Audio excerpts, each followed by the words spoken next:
The Benjamin Dixon Show is only possible with listener support. Go to www.patreon.com/The BPD Show. The day is Wednesday, August 11th, 2021. Thanks so much for joining us. I am on location, and you see on the screen now the images of what we are covering. I have been in the field covering the Amazon workers delivery drivers who have had to urinate into bottles in order to get our packages delivered to us in time. We talked about this week. And as we were sleeping last night, trying to recover from this, David, I need to say something at the top of the show, and then it may sound dramatic, but we're going to go through the piece of legislation that, or this amendment from Josh Hawley that they passed while we were sleeping, folks, that I believe to be the most racist amendment in my lifetime, not in America's lifetime, because that's maybe an insurmountable bar. But in my lifetime, I have never seen the Democratic Party signed up with the Republicans to the tune of, I believe, 95 yays on this amendment that is going to put 100,000 new Derek Chauvins in our communities. You're looking at Dick Durbin, senator, who joined in last night and endorsed this amendment from Hawley as a trade-off. Black people were betrayed last night, and we'll begin to unpack why that was. But I first have to help show you why I believe this is the most racist amendment in my lifetime. And because that's a big claim, we're going to take it piece by piece by piece. And if I am wrong at the end of this episode, y'all tell me, and I will back off. But I got a sneaky suspicion I'm right, because I already checked with some people before I started the show. David, let's run this clip of Josh Hawley, the one that we're looking at now. This is the senator from Missouri. He is a reactionary. He is the evolution of Donald Trump. If you think negative 45 is bad, where do you get a load of this young man from the state of Missouri? Take a listen in. That's outstanding. Let's go a step farther. Let's fund them. Let's put 100,000 new cops on the streets right now to protect our families, to protect our children. I urge a yes vote on this amendment, and I ask for the yeas and nays. Is there a sufficient second? There appears to be. Mr. President. A senator from the yeas and nays are ordered. This has been an historic day in the United States. The senator from Illinois. This has been a historic day in the United States Senate. We started by passing a bipartisan infrastructure bill that made history. And now the senator from Missouri is finally coming around to supporting the cops hiring program that was created by Senator Joe Biden in 1994. Since its creation, the COPS program, listen to this, has helped over 13,000 local police departments hire over 134,000 officers. We believe in it on the Democratic side. We're glad you've come around. We sent a letter to the Appropriations Committee signed by 37 Democrats for the COPS program. Do you know how many Republicans signed the letter? None. But with your amendment tonight, clearly you've come around. The Republicans are joining the Democrats in supporting Joe Biden's COPS program. You are right. We need 100,000 more police, and we stand with Joe Biden's program, and glad that you've joined us.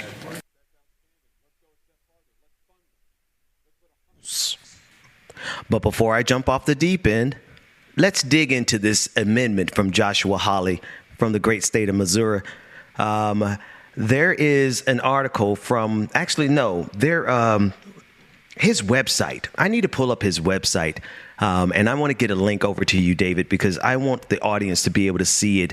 And I know we didn't get a chance to go through this, but I need you to see for yourself what is in his amendment. Now, there's also a clip of Josh Hawley talking about this on Fox News. And I want to show you the deflection while I get this link over to David. I want to show you the deflection that he's using here. He's saying, hey, guys, look, this is something. Josh Hawley is proposing 100,000 new cops on the street. Well, we can't find ourselves agreeing with a Republican, not for real. So let's go back in history and find a way of justifying, oh, look, there it is. In 1994, Joe Biden had a cops program. And you know, all the good black people love Joe Biden in 2021. So they're going to automatically rewrite the fundamental history of how we understand what Joe Biden did in 1994, which was the 94 crime bill. Y'all must think we ain't got no intelligence in the black community. David, I dropped you that link. I don't know if we can get that on the screen. Do we have any other audio that I should listen to before we help me navigate to the destination, David? What do we need to do here? Yeah, good morning. I think you mentioned it, Ben, but just for broader context, it almost appears to be a compromise. I mean, not from the Democrats. This is not new, and Durbin's outright endorsing it, but this is going to be part of the reconciliation budget bill that gets all the other things that weren't included in the quote bipartisan bill first passed. And this bigger reconciliation bill is going to be what the House insists on voting on side by side with the other bill, the smaller bill. There is a video of Biden discussing after the passing of the first bill earlier yesterday. I'm just trying to get to the letter for Dwayne. Dwayne, if you roll A1, and then we can probably go to A2. This historic investment infrastructure is what I believe you, the American people, want. What you've been asking for a long, long time. This bill shows that we can work together. I know a lot of people, some sitting in the audience here, didn't think this could happen, that bipartisanship was a thing of the past. From the time I announced my candidacy, about bringing the country together and doing things in a bipartisan way, it was characterized as a relic of an earlier age. As you may well remember, I never believed that, and I still don't. So I want to thank those senators who worked so hard to bring this agreement together. I know it wasn't easy. For the Republicans who supported this bill, you showed a lot of courage. Oh, no. And I want to personally thank you for that, and I've called most of you on the phone to do just that. Where we can agree, we should. And here on this bill, we prove that we can still come together to do big things, important things for the American people. For the Democrats who supported this bill, we can be proud of this unprecedented investments that are going to transform the nation and change millions of lives for the better. David, help us understand. And actually, no, hang on. I give us a snapshot, because I don't want to go too deep into how this connects directly to the infrastructure bill. But I think that there are some things in that connection that the audience needs to understand. So you say we're playing this and we're understanding that what happened last night was a trade-off between Josh Hawley and Dick Durbin. And it was a trade-off because Josh Hawley from the state of Missouri, the reactionary, -45 wannabe, and the evolution, he wants 100,000 new police officers to be put in black communities. Because make no mistake, ladies and gentlemen, non-gender conforming individuals, they are not going into white communities. They are going into black communities. These are 100,000 new Derek Chauvins. And Dick Durbin, on behalf of the Democratic Party, made a deal. And I am assuming, David, from what you're saying in this clip, or what you're connecting here, is that trade-off was connected to the infrastructure bill. The question is how much of a trade-off it really is viewed to the White House, because this isn't really change in tune. Biden doesn't want to, obviously he really doesn't want much focus on it because it'll, further publicize the divide in the Democratic Party, at least among the progressive wing. But he's outright said multiple times that he doesn't want to defund the police. He wants to fund the police. He just wants the communities to trust in, I guess, the police they have, or however he wants to try to frame it.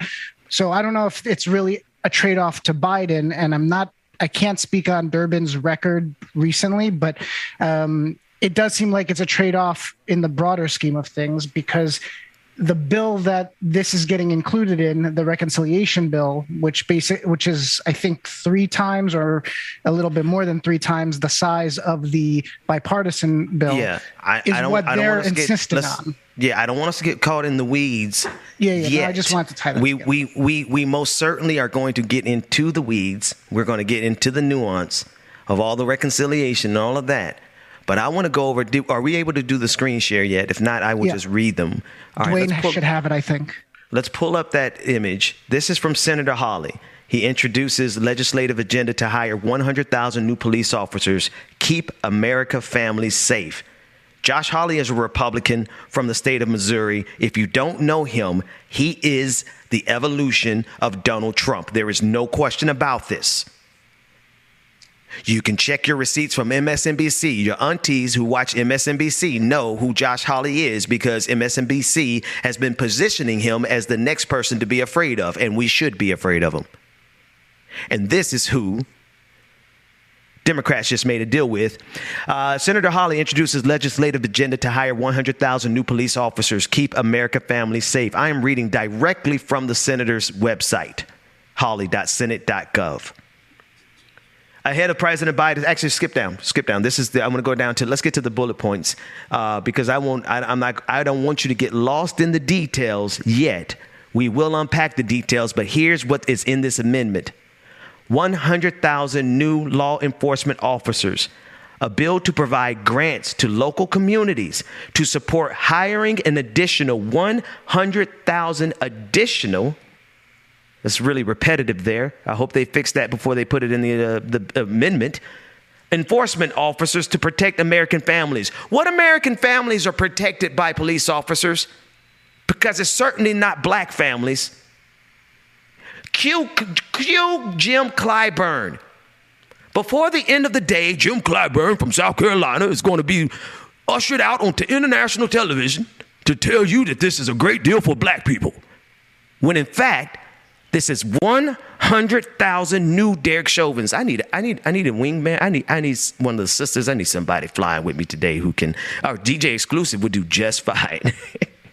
Because y'all are not going to go into the stratosphere like Jeff Bezos and urinate on us like his truck drivers have to urinate in bottles and tell us that it's a blessing being poured down from heaven, Jim Clyburn. Not today. Not on Wednesday, August 11th, 2021. All right, let's dig in a little bit further. Protecting law enforcement in the line of duty. A bill to increase maximum penalties for assaulting federal officers by 50%. This sounds good because no one wants to assault federal officers. I guarantee you, if we unpack the definition of the word assaulting, that it's going to be something like, oh no, you breathe on me the wrong way. We already know that this is loaded language to make sure that it enhances the power of the oppressor. Protecting federal judges, prosecutors, and law enforcement officers from violence and doxing. Oh, that sounds good. I'm not even going to unpack that one yet because it'll weigh us down in this conversation. Protecting federal law enforcement officers from doxing. Here's the thing. I will say this. Law enforcement officers have no problem doxing protesters every single time. Ask Sister Andrea. I can't pronounce her last name. They will dox you as a protester, and now they're making sure that actually I do want to back up because I think that they are getting a grant. Protecting federal judges, prosecutors, and law enforcement officers from violence and doxing. A bill that directs DOJ together. I'm with this next one. Federal officers from doxing. A bill to double the penalty for doxing federal law enforcement officials and other federal officials. I agree. Doxing is bad. But what are we going to do about the police officers who dox protesters And then those protesters have to find a way to hire security. There's a great imbalance in this system here. We can go through this over and over and over again, but I don't want the lead to get lost. Dick Durbin in the Democratic Senate. I need to find out the roll call. Can we get the roll call for that vote? Because I need to know exactly. We need to call them out name by name because y'all just sold out black folks for a measly. Listen, I know everybody's celebrating this infrastructure bill, but it is not nearly what people need in order to fix this country's infrastructure. David, what you got? So 3 senators. I'm trying to find out who those 3 are. It was 95-3 on the Hawley amendment, and so there's 3. I'm assuming that Bernie Sanders was one of them, and I'm just. He better have been. Trying to find out, confirm those names because this article doesn't give it. Bear with me as I do that. In the meantime, if the way they're twisting it, to Ben's point. If you have that Schumer clip, Dwayne, that's not on the spreadsheet. That's the other one I sent at the last minute. The Democratic budget will bring a generational transformation to how our economy works for average Americans. It'll cut taxes for American families. It'll lower costs for everyone. It'll create good-paying jobs while tackling climate change, and it will be paid for by making our tax code more progressive and more fair, asking corporations and the wealthy to pay their fair share. It will help middle-class Americans stay in the middle class, and it will build ladders into the middle class.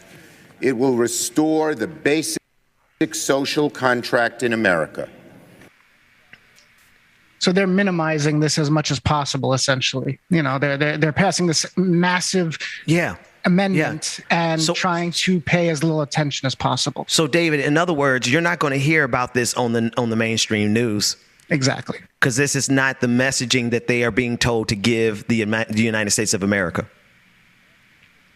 And they haven't yet crafted. They have not yet. See, right now, scrambling. I prayed my strength in the Lord this morning. But there are a bunch of black people who work for the Black Miss Leadership class, who work for people like Jim Clyburn, whose district is in a disarray, but he had time to go to 11th District of Ohio in order to sandbag Nina Turner. The aides for people like Jim Clyburn are currently scurrying around trying to figure out how they're going to wrap this piece of shit and tell us that it's cake. 100,000. I'll pay my own fee. Sorry, because I know I'm not supposed to be cussing. I will pay my own penalty because you're not going to be able to tell me that we are supposed to celebrate 100,000 new Derek Chauvins being sent to put their knee on the neck of the black community. Run the clip again from Josh Hawley, and then I want to go over the evidence again and again because I don't know what's in the final language. If you want to give me the final amendment, because this is a statement from Josh Hawley's website that is the foundation for the amendment. So if someone wants to send me a link to the final amendment, we can read it. But what is 100% crystal clear, that is unambiguous, is that the Democratic Party has just made a deal with the next evolution of Donald Trump, -45 squared. All right? Dick Durbin just shook hands with the devil and sold black people in exchange for 100,000 new Derek Chauvins to be put in our communities. Play the clip of Josh Hawley again. That's outstanding. Let's go a step farther. Let's fund them. Let's put 100,000 new cops on the streets right now to protect our families, to protect our children. I urge a yes vote on this amendment, and I ask for the yeas and nays. Is there a sufficient second? There appears to be. Mr. President. A senator from the yeas and nays are ordered. This has been an historic day in the United States. The senator from Illinois. It's been an historic day in the United States Senate. We started by passing a bipartisan infrastructure bill that made history. And now the senator from Missouri is finally coming around to supporting the cops hiring program that was created by Senator Joe Biden in 1994. Since its creation, the COPS program, listen to this, has helped over 13,000 local police departments hire over 134,000 officers. We believe in it on the Democratic side. We're glad you've come around. We sent a letter to the Appropriations Committee signed by 37 Democrats for the COPS program. Do you know how many Republicans signed the letter? None. But with your amendment tonight, clearly you've come around. The Republicans are joining the Democrats in supporting Joe Biden's COPS program. You are right. We need 100,000 more police, and we stand with Joe Biden's program, and glad that you've joined us. Folks, there's only 3 no votes on this, and that is Senators Toomey, Lee, and Bernard Effin Sanders. See, I was going to withhold judgment until I was sure, because had Bernie been on the wrong side of this, I would have been on the wrong side of Bernie, just so that y'all know. But it's good that we're not going to have that conflict today, because I don't need to be fighting on every side. Democratic Party, I don't know how we are supposed to, these not a single cop is going to go to Josh Hawley's neighborhood, but they're going to come to mine. They're going to come to mine. They're going to come to yours. They're coming to black communities. Let's be sure. They're coming to black communities. And Dick Durbin wants to celebrate this as a historic moment. Everything's a historic moment to you, mama. Every other word in this is like historic. How is it historic? Let me tell you how it's historic. This is the most racist piece of legislation that I have seen in my lifetime, not in America's lifetime, because that very well may be an insurmountable bar, but 100,000 new Derek Chauvins in our community is pretty damn impressive, Democrats. Y'all better play some music. Let me take a quick break here. When we come back, we're going to unpack this more. I don't know how many details you all need. I will unpack this every single day until we have unraveled and untethered every single detail.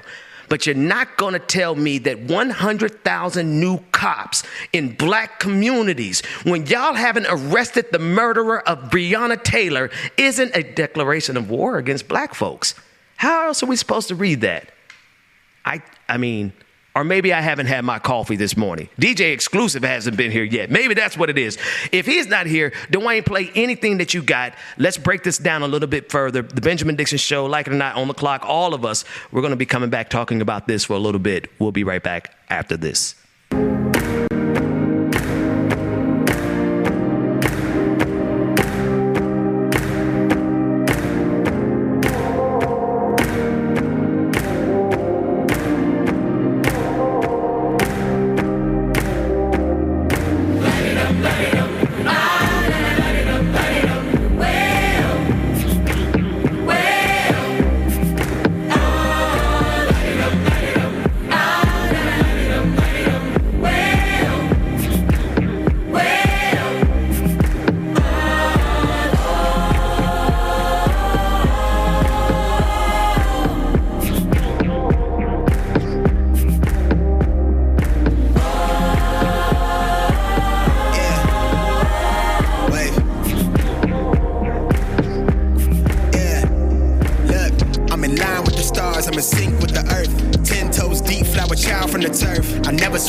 Snakes in the grass, no brakes on the ad, but it's all fun. We done seen it all, heard enough, give me space before I murder y'all. 10 bad here, I'ma curve them all. 12 missed calls and I still made a curtain call. Here to light it up, lighten up. Hear him talking, they ain't right enough, tighten up. Everything that I came for, I left with. I don't bang sets, I just bang on the set list. Going past supper when I came for the breakfast. Put me in your prayers, I might put you on the guest list. Young, tell me reckless. Gold in my soul, got the same on my necklace. Light it up, light it up. Light it up, light it up.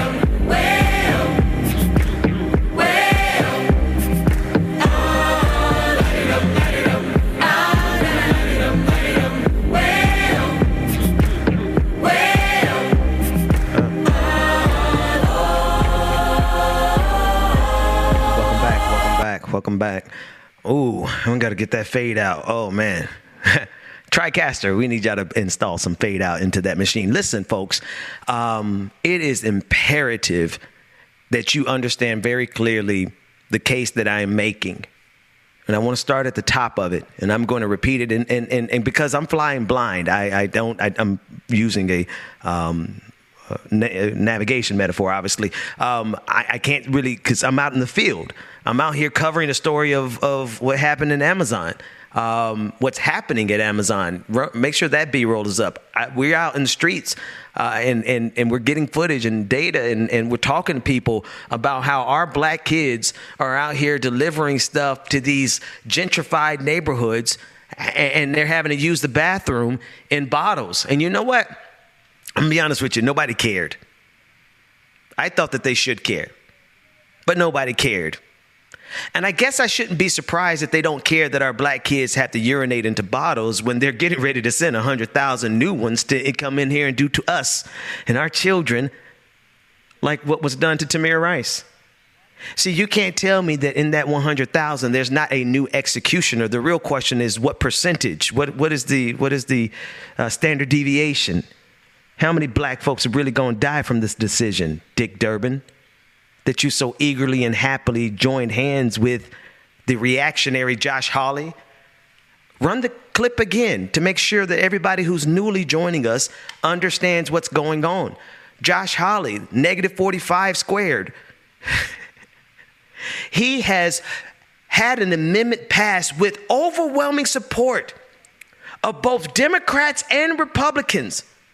Only 3 opposed it, Senators Lee, Toomey, and Bernie Sanders. Quite right. But he got that signed and passed, that amendment passed. And Dick Durbin, he literally, I'm going to play the clip again, and I want you to really think about what Dick Durbin did here. This was, I tell you what happened here. Can I tell you the truth?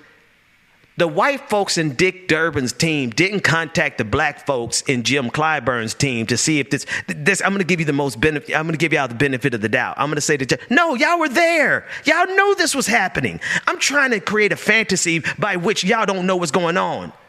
There is no fantasy by which y'all don't know what's going on. So there are black people who are complicit with that.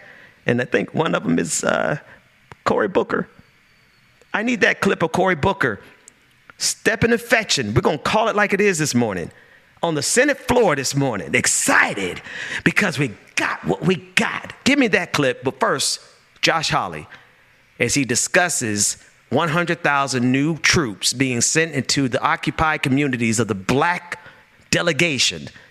And Democratic Senator Dick Durbin saying, hey, yeah, this is really great because this was 94 Crime Joe Biden's idea in the first place. Play the clip. That's outstanding. Let's go a step farther. Let's fund them. Let's put 100,000 new cops on the streets right now to protect our families, to protect our children. I urge a yes vote on this amendment, and I ask for the yeas and nays. Is there a sufficient second? There appears to be. Mr. President. A senator from the yeas and nays are ordered. This has been an historic day in the United States. The senator from Illinois. This has been an historic day in the United States Senate. We started by passing a bipartisan infrastructure bill that made history. And now the senator from Missouri is finally coming around to supporting the cops hiring program that was created by Senator Joe Biden in 1994. Since its creation, the COPS program, listen to this, has helped over 13,000 local police departments hire over 134,000 officers. We believe in it on the Democratic side. We're glad you've come around. We sent a letter to the Appropriations Committee signed by 37 Democrats for the COPS program. Do you know how many Republicans signed the letter? None. But with your amendment tonight, clearly you've come around. The Republicans are joining the Democrats in supporting Joe Biden's COPS program. You are right. We need 100,000 more police, and we stand with Joe Biden's program, and glad that you've joined us. Y'all, they really think we dumb. Dick Durbin, I'm sorry, my friend. I don't care what university you went to. You ain't smarter than the brother underneath the shade tree, because we can see right through this, my man. You really want us to think that the 94... See, here's the thing, folks. Let me give you my mea culpa. I helped Joe Biden get elected. I did. Matter of fact, I not only helped Joe Biden get elected, I paid a high price to get Joe Biden elected. I'll talk about that another time. Just consider that foreshadowing. Or backstory, rather. It's backstory. We even wrote a song about it. We helped not only Joe Biden, we really helped turn Georgia blue. That's really what we wrote the song about. Turn Georgia blue. We had people out there singing and rapping. They even had the sisters from one of the strip clubs. Y'all remember that? They did, I'm culpable for this. Joe Biden, if you sign this into law, you have made me complicit with the occupation of my community. Now, we just not going to let that happen now, are we, brother? Because we know that you are not, because what Jim Clyburn from South Carolina tells us is that you are not the same 94 crime Joe Bill Biden. The one that sent our cousins and uncles to jail. See, y'all done messed up, like 50% of my support couldn't believe that I could support Joe Biden, but I couldn't believe that everybody couldn't see very clearly the threat that Donald Trump was and is.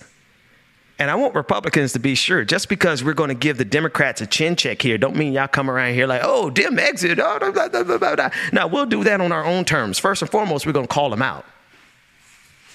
And what we need everybody to see here is that there's no lens through which we are going to be able to accept the occupation of our communities by 100,000 new Derek Chauvins. And then Dick Durbin tried to tell us we should celebrate it. You know why? You know why he feels so emboldened? He feels so emboldened because somebody on Jim Clyburn's team say, just tie it to Joe Biden. Black folks love Joe Biden. Joe Biden, you're not black. Can you give me the clip of Joe Biden saying you ain't black? And I'm not going to run it today. I'm going to give Joe Biden some head time. You got to give people some runway. So we're going to give you till tomorrow, Joe Biden, because we need you to oppose this unequivocally. I ain't even say it right, but you know what I'm trying to say. We need you to oppose this without hesitation, without question. We will not accept 100,000 new Derek Chauvins in the black community. Run the next clip. Whatever clip you got next, David, navigate us. Where are we going? Wayne, roll the clip of Senator Cory Booker. This was earlier yesterday. I call on my colleagues to support our law enforcement by voting yes for this amendment.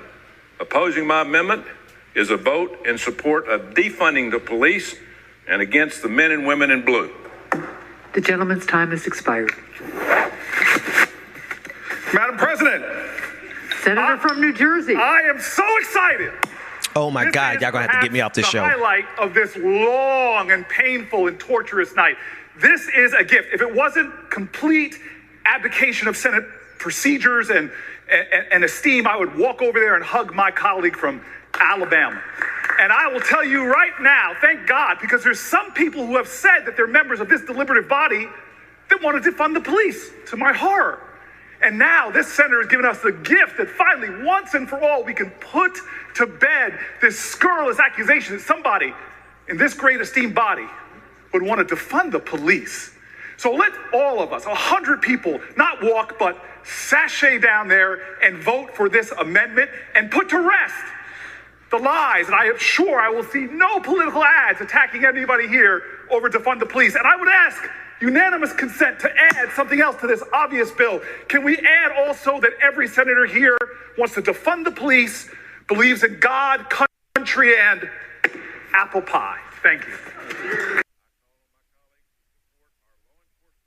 I get it, David. I read your note. Let me take it. Well, outside of that, just a note on the amendment, because this is not the Hawley amendment. Yeah, I know. It's the other amendment. Now, but it's still in the same. First of all, let's be sure about something.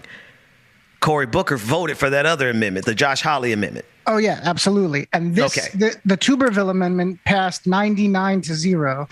It establishes a deficit-neutral reserve fund relating to decreasing federal funding for local jurisdictions that defund the police. Read it one more time. The amendment would establish a deficit-neutral reserve fund related to decreasing federal funding for local jurisdictions that defund the police. So it's deficit neutral. It doesn't add to the deficit, but it would decrease federal funding for localities that defund their police departments. So it's a penalty for any Correct. It penalizes defunding the police. Right, and in a way it is signifying, because there's no city council across the country that has been successful or even remotely serious about completely defunding the police. So this is a red herring. Absolutely. This is a red herring for us to chase and say, oh, it's not about defund, da, da, da, da, da.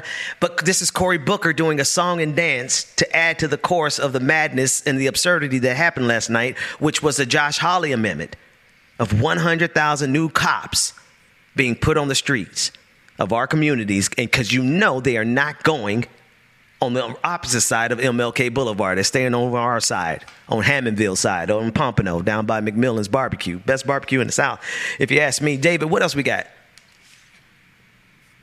On this, I believe the only thing is the future goals Biden's working on, which is a little bit off topic. The one thing I would note, just to continue your thread, Ben, is that what's really obvious is that they're going to come back. Democrats are going to come back next time we have a shooting or an event, and scream about it. And play into, the concerns of the communities. But at the same time, they're using this as cover to say the Republicans keep attacking us, but we're not defunding the police.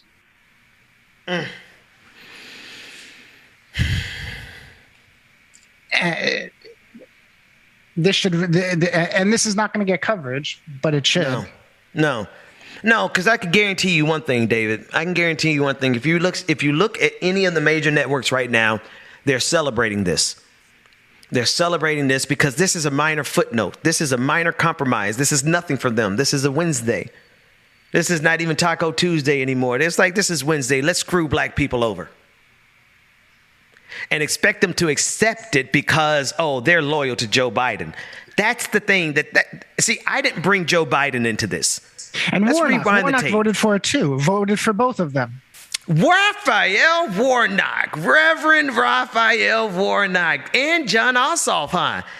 Oh, Brutus, is that not the deepest cut of all? The very people we wrote a song for. So I guess my song and dance was just as bad as Cory Booker's, wasn't it? Shame on me. Run that clip again. That's okay. I'll get my recompense by doing what is right. And we're going to take this step by step, layer by layer. And I think the case is clear. There's nobody who's listening to me who can tell me or convince me that 100,000 police officers being sent to black communities, because you sure as hell know they're not going to Josh Hawley's community. There's nobody who's going to stand and stare me in the face and say that that's a good thing. And I would love the challenge to see anyone who would. Run the clip of just Dick Durbin responding, because I want people to understand the only reason I brought Joe Biden in this. It's not because I look for opportunities to attack the president, but because Dick Durbin, the esteemed senator from Illinois, right? David, he brought Joe Biden into this as justification as to why we should be excited about the cops hiring program. Run the clip. The senator from Illinois. This has been a historic day in the United States Senate. We started by passing a bipartisan infrastructure bill that made history. And now the senator from Missouri is finally coming around to supporting the cops hiring program that was created by Senator Joe Biden in 1994. Since its creation, the COPS program, listen to this, has helped over 13,000 local police departments hire over 134,000 officers. We believe in it on the Democratic side. We're glad you've come around. We sent a letter to the Appropriations Committee signed by 37 Democrats for the COPS program. Do you know how many Republicans signed the letter? None. But with your amendment tonight, clearly you've come around. The Republicans are joining the Democrats in supporting Joe Biden's COPS program. You are right. We need 100,000 more police, and we stand with Joe Biden's program, and glad that you've joined us. The only reason I would bring Joe Biden into this, I'm just saying that for the benefit of those of you who are rattled by the fact that I have no qualm whatsoever. See, this is a great spot. This, my friends, is a great spot for you to realize who's funded by whom. But I digress. The point is, I want you to understand that Dick Durbin, the distinguished gentleman from the state of Illinois, brought Joe Biden into this. I did not. And he pointed directly to the document that we should look to as the justification as to why we should support this new amendment from Josh Hawley that puts 100,000 new cops on the streets. Y'all gonna make me have to make this case plain, ain't you? 100,000 new cops on the street is being justified by Dick Durbin from the state of Illinois by saying, look at the 94 crime bill. He's so aloof and cavalier with his tenuous relationship with the black community, Dick. You don't really know us. Not like that. For you to just throw around the 94 crime bill as if we don't know what the hell it is and who it put in jail. Brought to you in part by Bill Clinton. I do believe that we really got to call a thing here, folks. I'm sorry if I sound like a shock jock this morning, but I was shocked this morning. I woke up thinking that I would be able to talk about those boys and those girls and non-gender conforming individuals at Amazon. Run that B-roll for me, because I still want to highlight those people, those workers who have been, those essential workers who have been delivering your packages throughout the pandemic, have had to urinate in bottles. And this is exclusive footage that I captured talking to them as I came back from Ohio's 11th District supporting Nina Turner, who got sandbagged by South Carolina's Jim Clyburn, who's going to be rolled out today, probably already on Morning Joe, to discuss why this is such a historic occasion. Y'all don't let me do this thing until I actually got good at it. Let's run the tape one more time of Josh Hawley explaining. And then there's a clip of Josh Hawley on Fox News where he goes into detail. See, this is Josh Hawley's baby. Let me explain to you why you should be even upset with Dick Durbin. I'm going to hold off of Joe Biden because, well, I haven't heard anything from him yet. But also because I need to give you and the audience time to understand if Joe comes down on the wrong side of this, we're going to come down on the wrong side of Joe. But for now, let's understand Josh Hawley, because he is a nefarious character. He is the evolution of Donald Trump. And that is enough for me to conclude that there is nothing that I want to have bipartisanship with him. This is a good place for Rebecca to jump in and explain what bipartisanship really is. Because in this case, Dick Durbin was sent across the aisle to join hands in bipartisanship with Josh Hawley. And guess who got sold out? Black folks. Run the introduction of that clip again of Josh Hawley explaining exactly what this is in no uncertain terms, no ambiguity. It's crystal clear. Let's play it. That's outstanding. Let's go a step farther. Let's fund them. Let's put 100,000 new cops on the streets right now to protect our families, to protect our children. I urge a yes vote on this amendment, and I ask for the yeas and nays. Is there a sufficient second? There appears to be. Mr. President. A senator from the yeas and nays are ordered. This has been an historic day in the United States. The senator from Illinois. This has been a historic Dwayne, can we mute it here? Senate. We started by passing a bipartisan infrastructure bill. Go for it, David. So one thought to feed you, Ben, and I think I have the Fox clip. I'm hoping it's the right one. But one thing to pose you here, even though it probably is already seems obvious. Why is this a trade-off that has to be acceptable? If you combine the two bills, the reconciliation and the infrastructure and the bipartisan bill, there's tons of stuff that we need or want in it. But the trade-off is they're asking us to accept this nonsense, more poison for communities, and that not to drive you off the deep end. I just want to paint that more for the audience than anything else. We need what's in the bills, but this is the pill that has to be swallowed. If you have all things, this is the thing that they negotiate with. If you have the clip, Dwayne, that I just dropped, I don't know if it's too soon for you.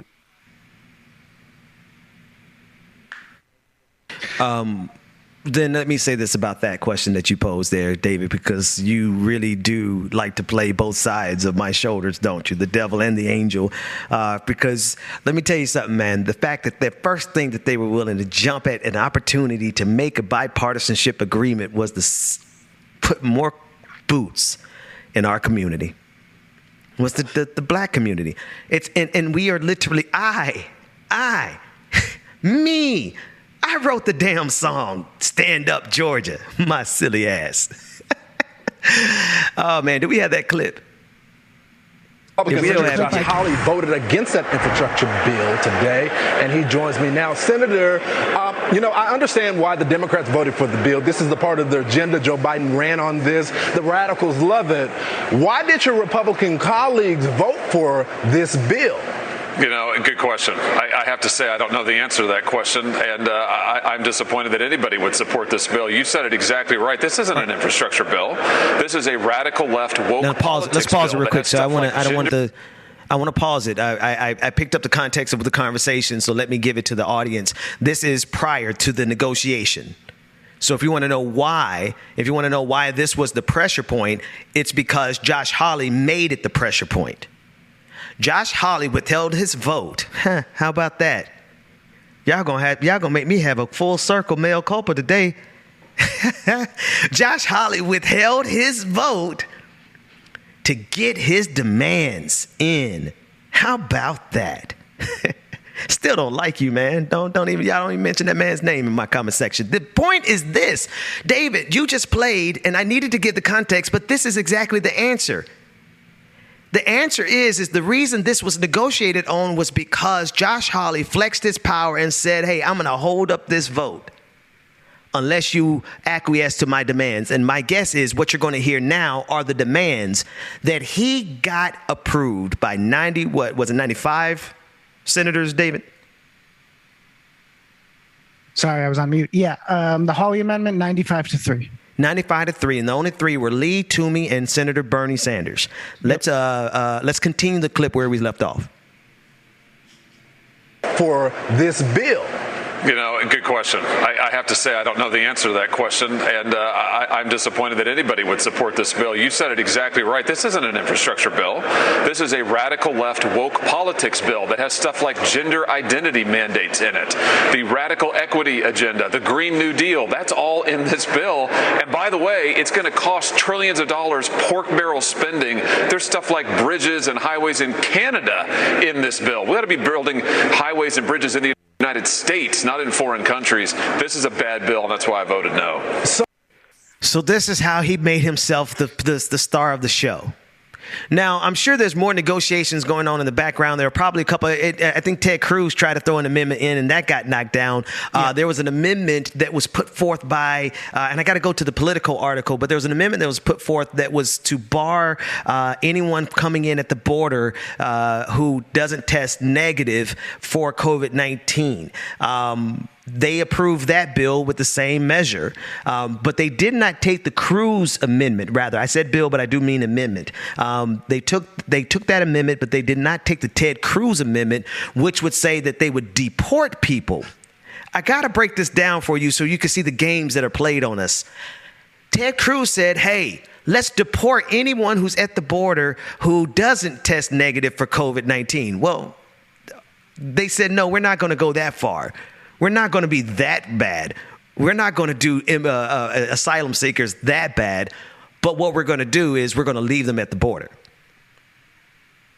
So it's not just black folks who got screwed last night, but we got screwed the most because we got 100,000 occupying forces slated to come to our communities, to the black community.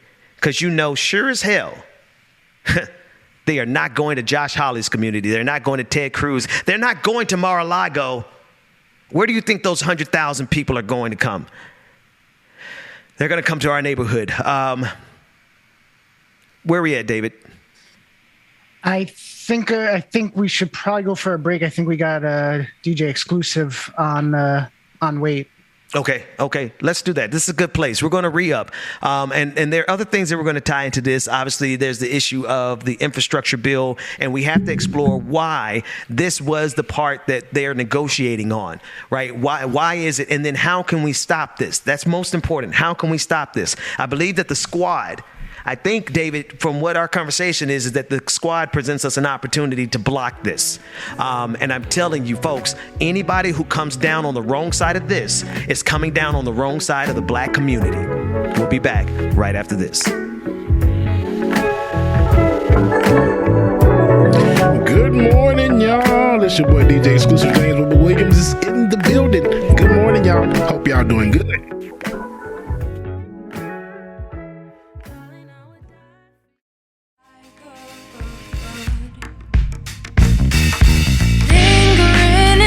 My headspace, turning minutes into hours into days. I want to reset the stage. Shout out to DJ Exclusive, and we'll get him back in as soon as the Beyonce's internet gets connected back over there on his side. So we'll be ready for him. I want to reset the stage for anyone who's just joining us at this hour. As you slept last night, there was a bipartisan historic moment where the Democrats joined with Republicans to find an agreement in order to move forward on other legislation.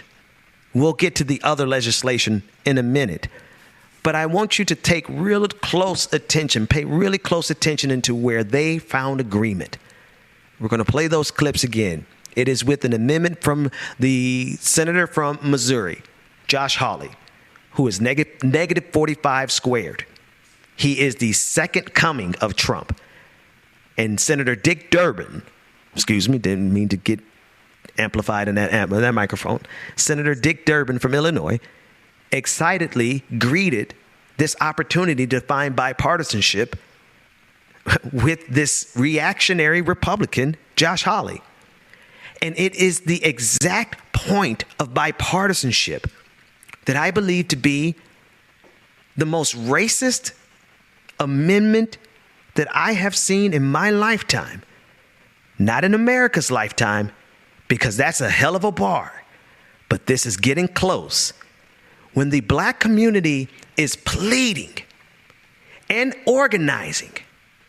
See, not only are y'all not protecting our right to vote because you're afraid to mess up the filibuster, but now y'all are sending 100,000 new troops into black communities and telling us that we should be celebrating this bipartisan historic moment. Let's play the entire clip of Josh Hawley all the way through the action from the Democratic senator from the state of Illinois, Dick Durbin. 100,000 new cops on the streets right now to protect our families, to protect our children. I urge a yes vote on this amendment, and I ask for the yeas and nays. Is there a sufficient second? There appears to be. Mr. President. A senator from the yeas and nays are ordered. This has been an historic day in the United States. The senator from Illinois. This has been a historic day in the United States Senate. We started by passing a bipartisan infrastructure bill that made history. And now the senator from Missouri is finally coming around to supporting the cops hiring program that was created by Senator Joe Biden in 1994. Since its creation, the COPS program, listen to this, has helped over 13,000 local police departments hire over 134,000 officers. We believe in it on the Democratic side. We're glad you've come around. We sent a letter to the Appropriations Committee signed by 37 Democrats for the COPS program. Do you know how many Republicans signed the letter? None. I'm so fascinated by that's an unexpected turn. I did not expect them to go back to the 94 crime bill as a way of justifying why we should be happy about this Josh Hawley amendment. That's why I don't expect to hear anything from Biden. Say that again. That's why I don't expect to hear anything from Biden on this. He wouldn't want to draw attention to it, but he is also not opposed to it. Yeah, and he's going to sign it if we let him. And that's 100,000. Because here's the thing: like, if you think about they didn't care about language back then. What was the name of the bill? The program, hiring new cops or cops hiring. It's so triggering to hear how they used to write their legislative names. Those legislative names, hiring new cops. No, man, that scares me. That doesn't make me feel comfortable. That doesn't make me feel secure.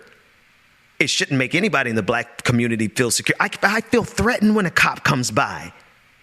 Black people, we feel threatened.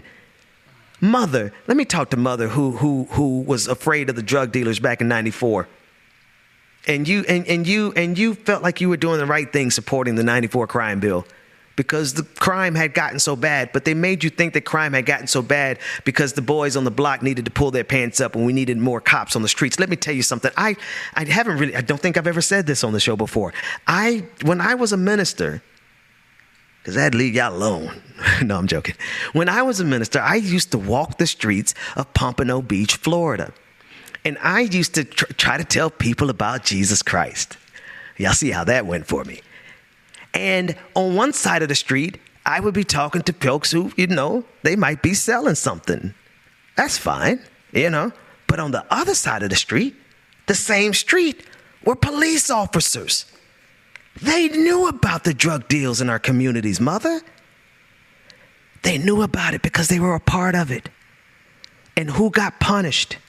Let me frame this a little bit differently. Maybe we don't need to frame this quite yet on the 94 crime bill, even though that's how Dick Durbin is framing it. I'm not going to get caught in that one.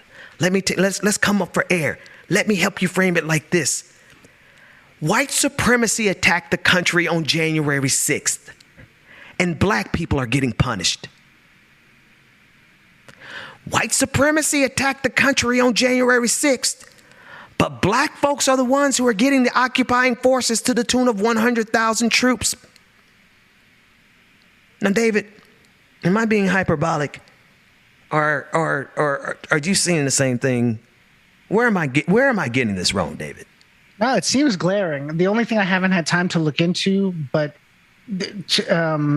what seems to be the case is he's mentioning the crime bill because it sounds like the amendment funds the program Biden authored, if I'm getting it right. I haven't had time to confirm that, but it doesn't seem so much framing as that it's technically connected.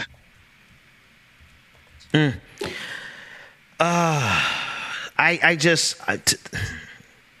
at a loss, folks. I'm actually not. I'm trying to give everybody time to catch up because I've already figured this out. And I can't show you why. I can't just be mad. I've got to explain to you very methodically why I think we need to be mad enough. I'll finish that conversation when we get a response from Joe Biden. I want to play again this next clip of Dick Durbin. We're looking at him now. I want to play it again because just the first part. Because the way he's talking about the 94 crime bill, I want y'all to really think about, I'm so tempted, David, and it is such a tempting, juicy path, because if we start unpacking what happened in the 94 crime bill, we could talk about that for the rest of the day. I want you all to do, that's your homework. I don't want to saddle this conversation because we got to focus on the games that are being played. Today, at some point today, Jim Clyburn is going to be rolled out to tell you why this is a historic piece of legislation. That's his job. He's going to come out and then he's going to tell you, anybody who don't support this, something along the lines, somebody's going to say that not supporting this is not supporting the black community. How, Sway? Because he's going to use that same trope, Mother. This is why I wanted to frame it the way I did. Mother, I'm talking to the mother of the church, not my mother, even though she is I'm talking to those people in the church who were afraid back in 94 because crime was rampant. They made you believe it was rampant because we did not have enough security forces. They sent a lot of our black men to jail, some women. Some of our sisters are in jail right now because of that 94 crime bill.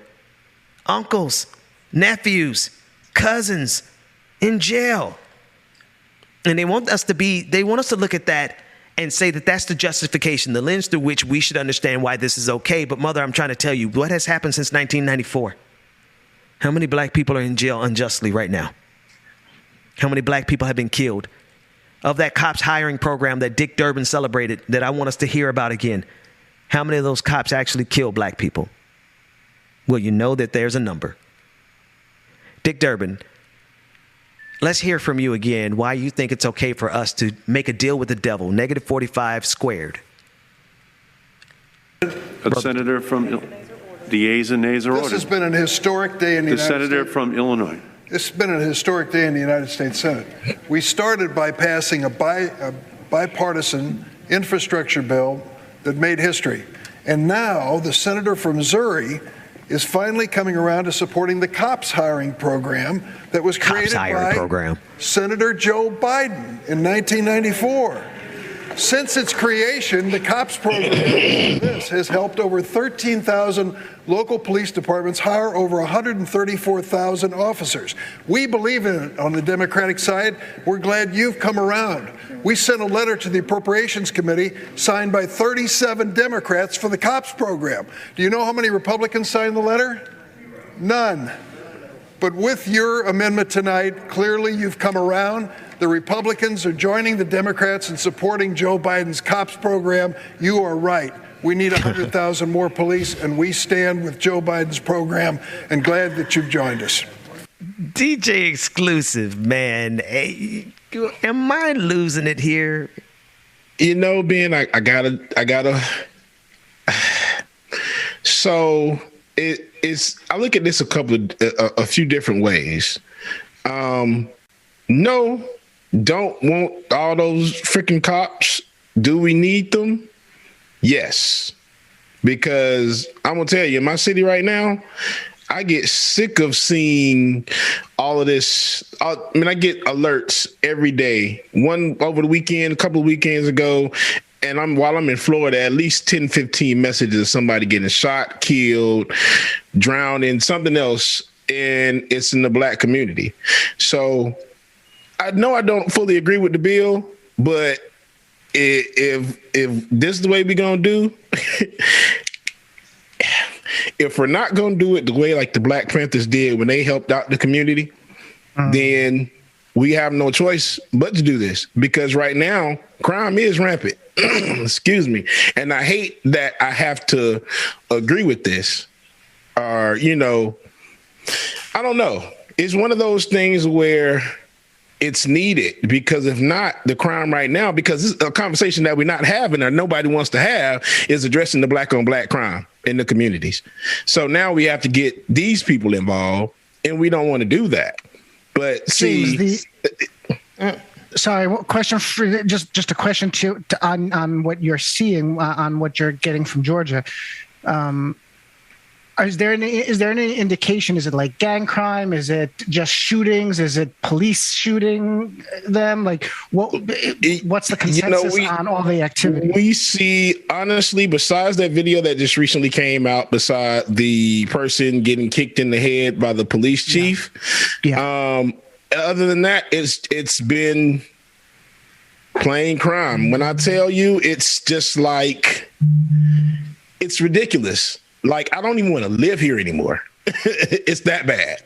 It's to that point. So it's like, you can't trust the police. You can't trust your neighbor. It's like, who the hell can you trust? So it's one of those things it's really, yes, like you said, don't really care for this bill. Really don't. But what are we doing to protect these communities and to clean them up and to get this?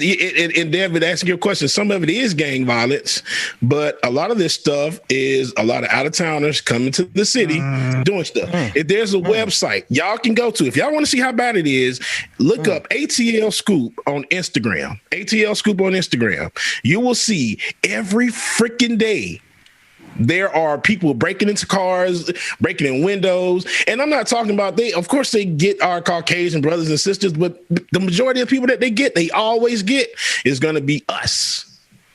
So come on, man. How can we be against something if we're not helping the freaking problem? I mean, let's be honest.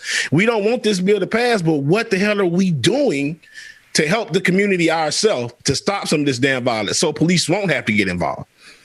Because I would rather police not get involved at all. And we handle this ourselves in our neighborhood and our communities. But right now it's so bad, it's too far gone. We can't get a hold on it. So what can we do? And granted, I'm hoping and I'm wishing and I'm praying that out of these 100,000, they get the 100,000 from the communities that these people work in. So they already know what the issue is. Yeah.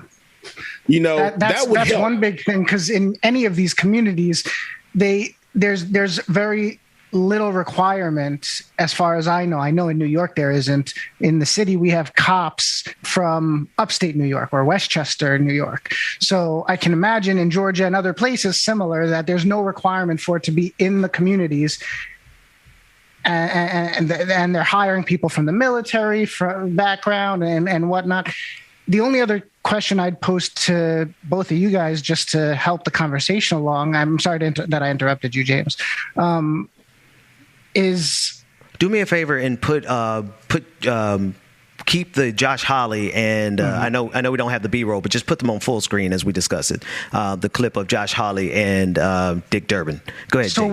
So we're hearing the need for stopping the chaos, and the answer in this framing is the police. But the question is, what's the underlying reason for the unrest and the crime and the shootings and all of that? Because the cops aren't going to stop the underlying reasons. Whatever's causing people to go out and shoot or break into cars or whatnot, whether it's COVID, whether it's poverty, whether it's systematic inequality, the cops aren't going to be.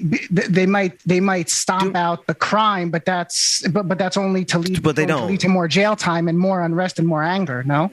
Well, that's the thing. They don't actually ever stomp out the crime. That's the flip side of this. David, do me a favor and grab the FBI statistics for black on black crime and white on white crime and Latino crime. I think the most recent maybe 2016. But if they have any updated, I want to bring it up on the screen. The police really don't stomp out crime. They never have. They just there to punish those that they catch. I gotta disagree. It's one of those things. It's those bad apples in every bunch, but you have those ones that are good and that do good and want to do good, but that number is severely decreased by the number of bad cops, the cops that think that they can do anything and everything you want, aka the Derek Chauvins.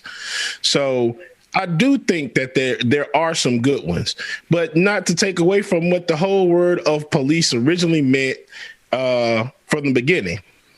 And Jesse Mind, the bubble stats show you're wrong. More police doesn't equal accountability. The ones in place just don't do their jobs, let alone protect the serve. And I understand that. I'm not taking that away, but what are we doing in our communities to stop this shit? That's what I'm saying.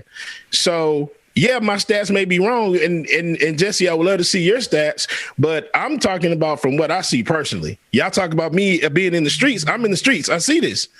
So what are we doing? I don't want more cops around here. I don't want none of these damn cops around here. But and unless a brother sees a cop in the street or he sees the cops coming, then they'll stop them from whatever they're doing right now. And that's my whole point, because I don't want my community messed up and effed up because you got a knucklehead in the street that don't want to get out there and try to do what they need to do. Most times I understand that some people do what they need to do to try to help their family survive. But the majority of this shit comes from people that are under 17 that don't have any home training and are just out there in the street because they think it's fun. And that's not the way to do it. So let's get to the real issue is that we need to do something in these communities that's going to stop this crime, because then that way the damn cops don't have to come out here at all. And we don't even have to worry about this. Y'all can hire these 100,000 cops if y'all want to, but guarantee y'all won't be coming to my community because my shit is going to be cleaned up. And if I had to do it myself, I will. And I think everybody should have that same mindset. You don't want them in your community, then stop them from coming in there. Do something where there's no crime in the area that they have to come in there. Let's start there first.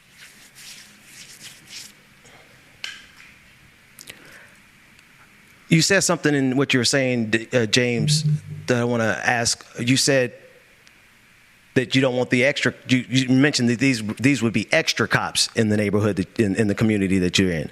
They didn't even say extra cops.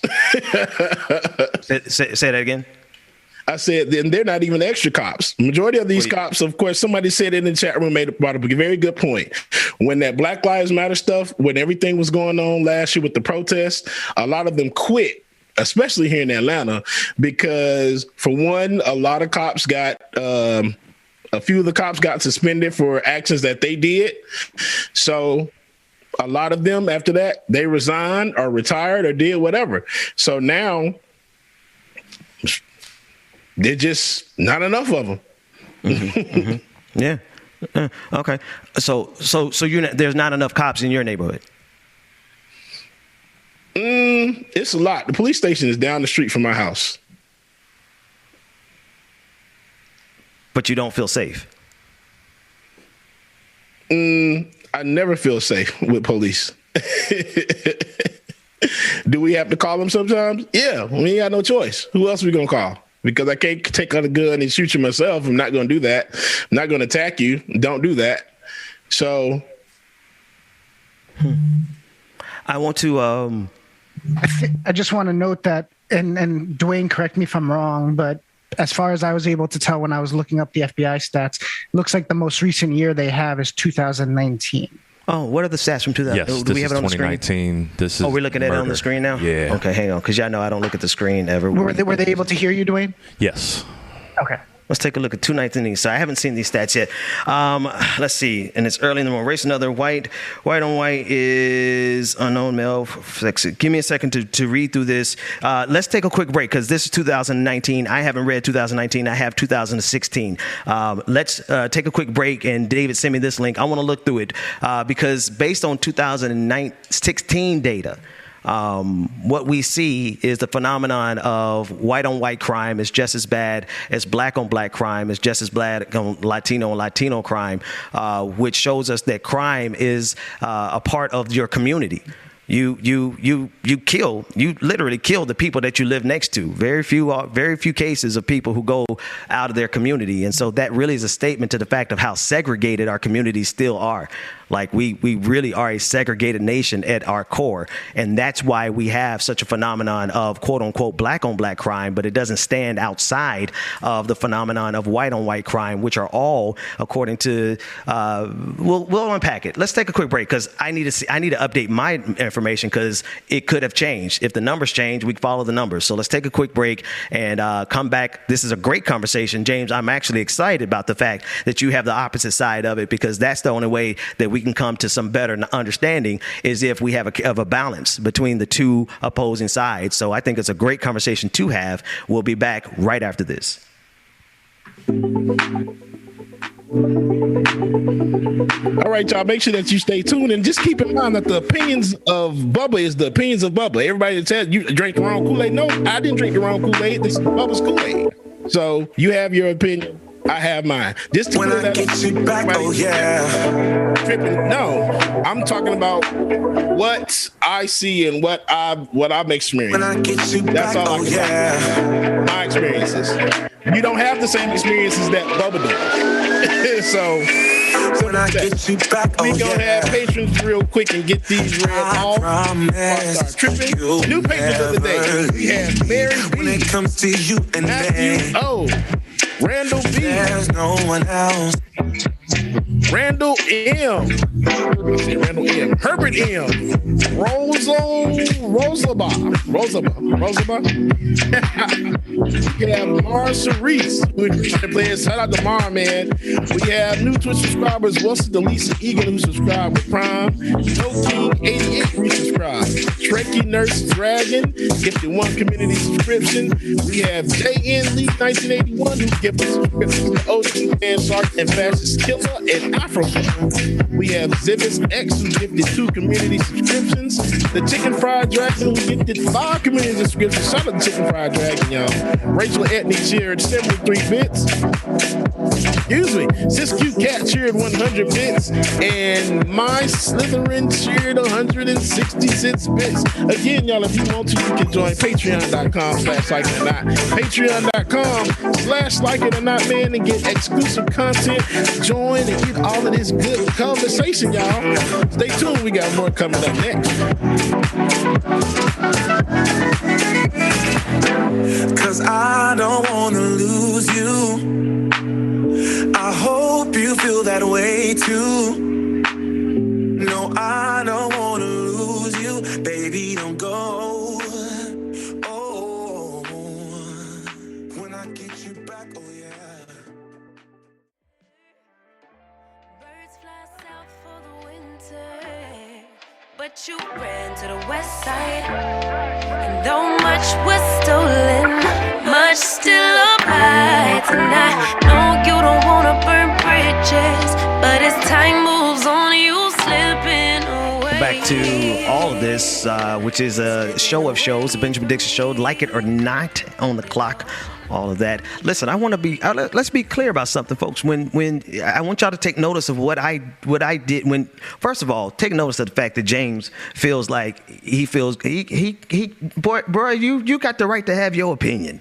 Okay, right. I know you don't need me to tell you that, but I think folks need to just understand that people should be able to disagree, because the disagreement is actually where the revelation is. Like the our way forward is in actually what you and I are about to discuss. Mm-hmm. Because my next question is going to be then, if you know, and like I said, by no means, shape, or form am I saying that I agree with this bill, but I'm saying we do need more police officers, but we need more police officers that are actually in these communities. They need to be vetted, and they need to go through certain things and train the correct way. So yes, this money could have went to something else, such as training and getting police up to where they need to be and hiring police in that community, building jobs for one thing, but also, you know, so people will feel safe. Well, my question is to everyone then, what do you say that we do then? What are the next steps? What can we do to improve the crime, not hire extra police, and still maintain where we are? You know, go forward. Well, one is certainly not putting, and I want to make sure that everyone also understands that while me and James are going to have this conversation, I still want it on the record that this is the most racist amendment in the history of my lifetime. And I just want to, like, this is the dialectic that we're having. On my side of the equation, I'm saying that this is the most racist amendment in my lifetime, because you can't tell me, and James is going to tell me, so we're going to have the conversation, but I'm making a declaration into the universe that 100,000 more Derek Chauvins in our communities is not going to make us safer. Now, to answer your question more specifically, go ahead. Why do you look at them as Derek Chauvins? Why can they be Henry Dunn? Well, that's how I look at it. Well, Henry Dunn, if we can hire 100,000 Henry Dunns, then I might feel safe, but not Derek Chauvins. So I guess I look at it in a different way. Yeah, but when you get pulled over, man, it's a toss of a coin. When I got pulled over 3 weeks ago, I felt good that it was a brother. I felt like, I don't have to worry for my life. That's not always the case, because in Atlanta, you remember the police officers, those 2 police officers that got fired during the protest, during the George Floyd protest. And they, on video, we played it on this channel several times, and it's readily accessible via Google if anyone wants to know what I'm talking about. The 2 police officers that Keisha Lance Bottoms, the mayor of Atlanta, had to fire because 2 black men, they busted out the windows of 2 black students who were on their way home, and they instituted a curfew, and they literally pulled, if I'm not mistaken, they pulled one of them out the car. And so I don't know that every officer I'm going to run up on is going to be a good officer like Henry Dunn. Is it Harry or Henry? Because I don't want to disrespect him. Harry Dunn. Harry Dunn, the Capitol police officer who saved the day. He did. He was one of the heroes of January 6th. No, I don't know if the officer who pulls me over is going to be a good cop or a bad cop. But what I do know is that I've covered far too many stories of the bad cops and far too many stories of the good cops not saying anything about the bad cops. I'm going to pose this, if I can, real quick. Ben, I'm going to say I missed a bit. No, it's all good. What's that, David? Two thoughts for you all to speak on, just because I'm taking advantage of my mic this morning. That's fine, brother. Go ahead. First, one thing that's not brought up often enough, and I'm fairly sure that police would be biased against them, but I don't know that if that plays into it at all, is the crime on LGBTQIA, specifically trans. And James, you'd be able to speak more on that, but I didn't want the conversation to, miss that part of the conversation, especially because it's a significant portion and our audience cares about that. Yeah. But the other thing that I would pose is on the. Well, let's go there first, and then we can go to the second part. I just wonder. I don't know that we have the statistics on the trans killings, but from the FBI. But I'm just curious about that role in the murder uptick that we might be seeing as well. No, David, that's that first part again. I'm sorry. Just how. So. I don't think any of us can speak to the bias of the police towards the trans community. Maybe, and James, you might have some insight into that area. But I'm just curious.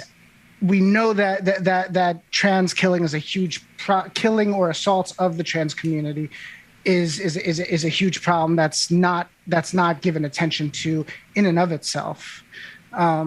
So in this broader conversation about the uptick in crime and how to address it, I'm just trying to bring focus to that as well, and just wonder if this helps, I guess, which in my mind, my inclination is to say it won't, but.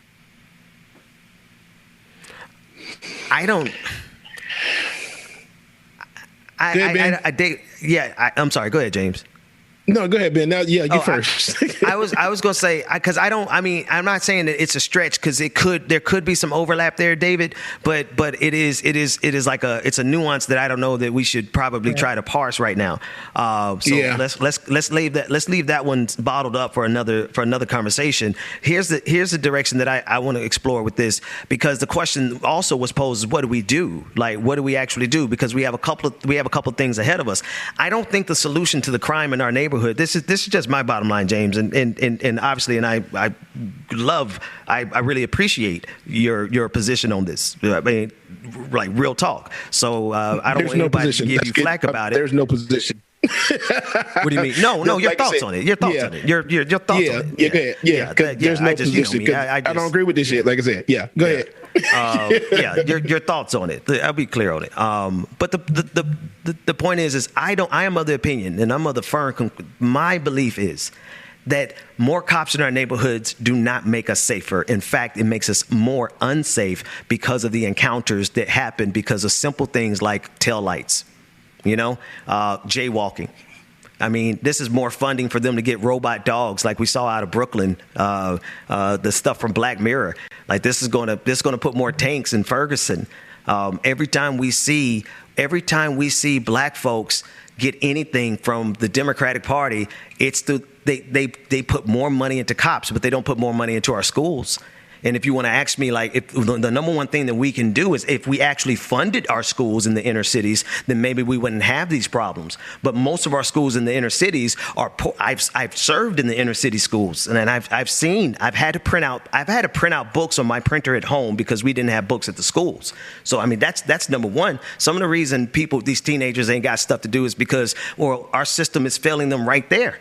And so we spend all this money on cops, and we can't put the budget in the hands of teachers. So I mean, that's just one of many things that we could do to actually address the problems in the community, and then jobs. Like I mean, let's be real. It's if the best job, run the B-roll of Amazon. Here's the dilemma: if the very best job in the community is the job that you have to urinate in a bottle, because Amazon does pay pretty good compared to all the other jobs in Atlanta. I mean, that's the other side of the story, is that these fellas are taking these jobs at Amazon because Amazon is paying a little bit higher, a lot higher than McDonald's. And so the fact is that if there were more jobs in our communities that actually paid a livable wage, then we would see a decrease in crime. Because I'm going to tell you the truth, man, I got to get you out here where I am. I can't say the name of the city of where I am, but let me tell you, they put a police. I live in a black. And when I tell you it is black, it is Wakanda black. It is so black. It's so black that I spotted the gentrifiers the other day, and we're going to have a city meeting about this. We're going to have to talk about these white bankers who are coming into our neighborhood trying to seize our territory. But I digress. The point is that they put a police precinct in our city. And because there was not enough crime, they had to shut that police precinct down. And so what I'm saying is it has never been the case in everything that I've studied that the cops have ever made the situation better for black folks. What we had on Rebecca. And like I said, I agree with you. I'm not saying that they're going to make it better, but my suggestion is, and again, I pose this to everyone in the chat. I see a couple of people said qualified immunity, which is good. Yes. What else can we do for neighborhoods, Ben, that are not like yours? Like, once you get here in the city where all of this crime is happening, what can we do? We got the water boys on every corner of this interstate getting off exit ramps. They getting so aggressive now. They throwing bottles at cars and breaking, hurting people. And I ain't talking about just white people either. They getting us, their own kind.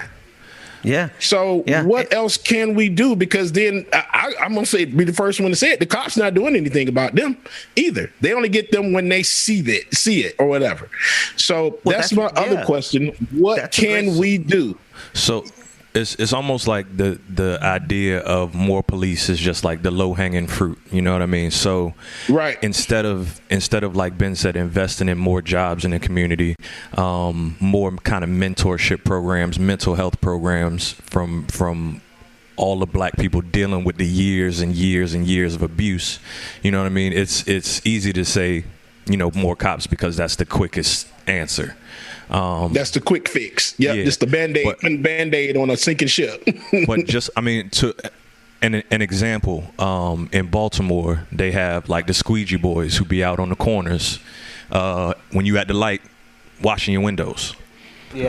Maybe 2 years ago, they made it so much harder for them to just be out there making a couple dollars. They was trying to make them get business licenses and things like that. Instead of, these young men are not out in the street doing dirt. They trying to make a couple dollars, but you're gonna make it so much harder on them to do that. You're gonna force them into other avenues. So, like I say, just mentorship programs, more jobs, more counselors, different things like that. But police is always going to be the answer for the people who aren't in those communities and don't have to see it day to day. Absolutely. And you are absolutely right, Dwayne. Right. And I hope that once the local governments or whatever it is start getting this funding or whatever, that we start seeing councilmen, whoever it is, start lobbying for these programs in the community, because it is definitely needed. Definitely needed. That's it. And the number one problem, we're gonna switch. Let's get ready to switch over to Like It or Not. I believe Rebecca Zora is here and ready to jump in the conversation. So if we need a song, Dwayne James, y'all figure out if we need a song or if we just roll an intro. I'll leave that up to y'all. I do want to say this: the funding that is needed to have those programs, right? The dollars that we need, because one of the number one problems I had when I worked for a community development agency down well, I can't give too many details. People start tracking me down, but I've worked for a nonprofit. And one of the number one difficult things to do is to get money from the city because of a lack of funding. And the budgets are always seriously tight. And the reason those budgets are so extremely tight is because so much is being spent on policing agencies across this country. Every city in the country spends more money on police officers than they do any other program, and that is just a matter of fact. And so the reason we can't get those programs that we need to actually improve the conditions in the black community is because so much is being spent on police. And now this legislation is saying that's not enough. Let's give 100,000 more police to the black community. Because can we all agree on one thing, though, before we go to this quick break? These cops ain't going to Josh Hawley. They ain't going to white neighborhoods. Facts. They're not going to wealthy black neighborhoods. They're not going to middle class, upper middle. Well, they might try to find their way in middle class neighborhoods, because that's where I am. I ain't in a rich neighborhood. I'm in a middle class neighborhood that the buildings, the houses aren't bricked on all four sides. Y'all know how that is in Atlanta. And then to make it even worse, Ben, they sending people into those neighborhoods who are going in with the attitude of looking down on those people that don't got it. You know what I mean? So they already looking at them like less than. So that just makes it even worse. But the main point before we go to break is that if we're ever to get the money that is necessary to do those programs, James, that you're talking about, and Dwayne that you mentioned, and those are very necessary. If we're ever going to get those dollars, it's not by us giving more money to the police. It is certainly not by giving more money to the police. Let's take a break, and we got to come back. And there's a whole lot of other news happening. So DJ Exclusive, Dwayne, it's in y'all hands. Where we go from here, we'll be back with Like It or Not right after this. So goodbye, my love. Already found someone that I'm thinking of, and I lose myself again to someone who's got the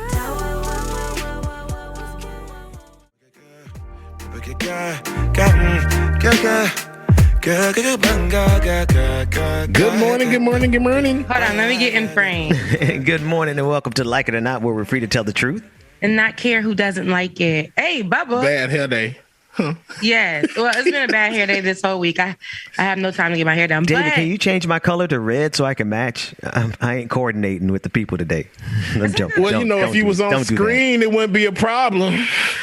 I can't let folks know where I can't let folks know where I am, man. I'm still going to work on that Amazon story, like regardless of whether people think it's important or not. So I'm trying to protect the workers because they're all really, really scared. But that's why I'm not on screen. But Rebecca, Ben calling in from witness protection. Right, but Dwayne, like this sucker can't go to the shed in the back of his property and just stream from there. Well, no, because I'm actually not there. I'm in a different city right now, and I'm going to be traveling in a couple of different cities, starting with I'll tell you guys after we come back. But anywhere, I'm being honest with you, anywhere there is an Amazon delivery system, there's a story. But how you doing, sis? Glad you're here. Good. I'm good. It's just been, yesterday I know that we spoke or the day before, and I told you I was supposed to take the day off yesterday because I needed some rest. Didn't get a chance to do that. So they didn't approve it. Of course not. Yeah, they didn't approve it. They was like, girl, if you don't bring that ass. So I ended up working overtime though, because I needed the overtime. But I keep sleeping through my alarm. That's been a thing. I keep sleeping through my alarm. Like I get one every now and then, but I don't know. It could be, I have to figure out what's going on, what's making me so sleepy. And it could be some new vitamins that I've started that probably got a little bit of that melatonin or whatever. Because I've tried, I have 10 new vitamins since I went to that party. I'm on teas and vitamins and all of this. And I am tired. You guys, I'm tired. I can't lie. You took all them vitamins and you tired? I'm tired. What's the tired. point of the vitamins? Well, maybe the vitamins are doing what they need to do, but when nighttime comes, I think my body is just tired. I do the show in the morning and then I go straight into work. And sometimes I don't get off of work until super duper late. And then I guess I'm up for a minute. I take a shower and then meditate, pray, fall asleep. scroll through the shade room for a second or two, and then I fall asleep. Right. Hey, real quick, Truth the Dragon joke. Dear Mouth, grow up and solve your own problems. I'm sorry. Go ahead, y'all. You got to say it slower though. Yeah, you got to. I processed it, but give it to us again. Good job, Ian. Dear Math, grow up and solve your own problems. I get it. Dear Math, grow up and solve your own problems. I never was good in math. Me neither. Yeah, I failed statistics. You don't need to hang out. I was good. Ben, hit me up after Ben. We got too much of the same sense of humor. Go ahead, Rebecca. I'm sorry. I was good where I passed with an A or a B, but that's because I'm a dork. But I'm not good in the subject. Like I'm good at retaining the information, but I wasn't good in the subject. But what, you said you weren't good, but you got an A or a B? Girl, where were you when I was in school? I'm good at retaining information. Like the same thing with, quick story. There was a science class that I had to take, or biology or chemistry, or one of those words that are big. One of them. So I had to take one of those classes at FAM. And so I was just failing all up and through that course. I mean, when I say failing, and the professor, pulled me to, office hours, pulled up, and I was like, hey, what's up? She was like, first of all, don't. And you've been missing a lot of my classes. You're coming in, you're coming in on time, but you're leaving early. Yeah. And because I had to make it across campus to get to the other class at B.L. Perry. Right. Man, Jones Hall to B.L. Perry is a far distance. Okay. So, anywho, she was like, Rebecca, if I'm going to tell you, if you pass with an A, the, what is it? Not the midterm exam, the big exam at the end of the year, right? If you pass this one, then I'll give you an A for the whole class. Because she looked at me and she's like, because clearly you failing. So I studied and I got an A++ on that. And I ended up passing. That's crazy. They should have never did me like that. Because what did I learn? Not a thing. But I learned to retain the information for that test. And it took me getting readmitted back into school and basically them saying, yeah, you don't have to take any math classes or anything. Just come back to school. We'll give you this degree, write a paper, and you're good. Okay, cool. Because I failed that crap 3 times. I ain't gonna lie to y'all.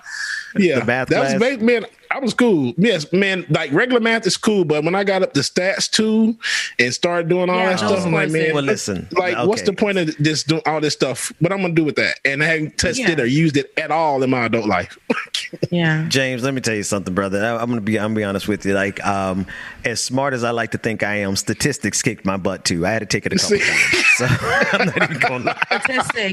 Statistics. Liberal arts was supposed to be like for the liberal arts is supposed to be the version of math, like when you dumb, so you want a liberal arts. No, don't get me. Listen, I'm good at math. I'm actually good at math. Everybody was in my liberal arts class though. The smart kids that were like running for different things, and they was writing liberal arts with me. It's just that statistics is just a different way of understanding. Like statistics uses math, but it's a way of understanding the world. And I didn't have a professor who could explain it to me like that back then. What school did you? What university did you go to? No, that wasn't Bethune-Cookman. This is when I transferred to the PWI. She's trying to be shady. She's trying to be shady. I say all this morning. My calculus professor at Bethune-Cookman was dope as hell, Professor Douglas. Bethune-Cookman wasn't a university then either. I'm sorry. So when I said university, I actually was asking about university. I wasn't coming from Bethune. Our academic prowess was university level, though. Professor Douglas on that calculus 1, 2, and 3 was fire, right? Yeah. Now, I ain't gonna lie. I dropped out of differential equations because I was like, you know what? Differential equations. That's not for me. Wow. But all of that said, statistics still kick my butt after all that. So yeah. Well, statistics is not something that we use. It's not something that we use in our day to day. I'm not using any of those formulas that they told me about. But what I am using is what the real life over there on the highest of 7 hills taught me, and I'm using that in my day to day. So, and I was on the debate team as well. Sure, Hill Wildcats. I know she's missing half of the experience. I'm going to be honest with you, folks. The best way to experience any of these episodes is with your in-ear headphones. Like, cover your ears. I disagree. Don't listen through a laptop. Really? What do you listen to us on, David? Oh my gosh! yes. If you play this in the yes, car, yes. Jesus, it sounds absolutely amazing, y'all. Yeah, I disagree. Look, I disagree. Oh Lord Jesus! Now I'm about to agree with you too. Go ahead, Rebecca. I really don't have anything. No, listening to it, honestly, for me, I know you guys like the sound experience, and I've heard it with the sound experience, but maybe I'm just a visual person. I mean, we just talked about how visual I learn. I could just look at something and be like, okay, this word matches with this letter. So once I see that on the paper, it's going to coincide. So when I see us on the screen, I don't know. I enjoy it. I watch, I kiki, I have a moment. You know, I like to see Bubba's teeth. I can't wait till I see Benjamin's bald head. You know, I like to see the camaraderie visually, but you know, I've listened to it and the quality is just as good, but I think I'm more of the visual person. But we have a whole spectrum. That means we have it for people who want to see us, and we have people who want to hear us. So, you know, it has been tough. The best way to enjoy the show is watching it live, so you can interact with all of the great people in the chat room. Wow. You watch. That's right. Yeah. Well, I guess I have to agree with everybody. What does that make me? I'm talking out all sides of my neck, like not both sides, but I'm talking out four sides of my neck. Yeah, you voted. You can't be on everybody's side. I don't know which one. But no, if I had a preference, I'm with James. It would be through listening to it in the car. Yeah. No, absolutely, listening to it in the car is the best way to experience the show. That said, Rebecca, I don't want to take the. I know there's stories that we need to cover, but I also need to tell you about a Haitian brother that I met who sings and does politics. I said, this brother brought me. Atlanta? I don't know where he lives, but he I got said, money? He fine? I thought he. I mean, he a good looking brother. Yeah. Because I was like, I was. Y'all mess. Let me finish my thought. Sorry, man. Y'all know my brain don't work like it used to. I don't even remember what we were talking about. Never mind. The brother. I thought he invited me on because he liked, my work. He was dropping all the hints. He didn't just come out and say Rebecca Azor. He was like, yeah, I'm Haitian too. I was like, oh, that's cool. And then he started singing the lick. Ooh, and I said, oh, you sing too. You do politics. You didn't bring me on here for me. You brought me on here to connect you with Rebecca Azor. Well, let me find out. For what show is it? My brother, I think this show is the Pascal show. Pascal show. Pascal. Yeah, but he's engaged. I saw the interview. He's engaged, Ben. He's engaged? Oh, I didn't hear that part. Yeah, never mind. You missed it when he tried to mention it just to protect him.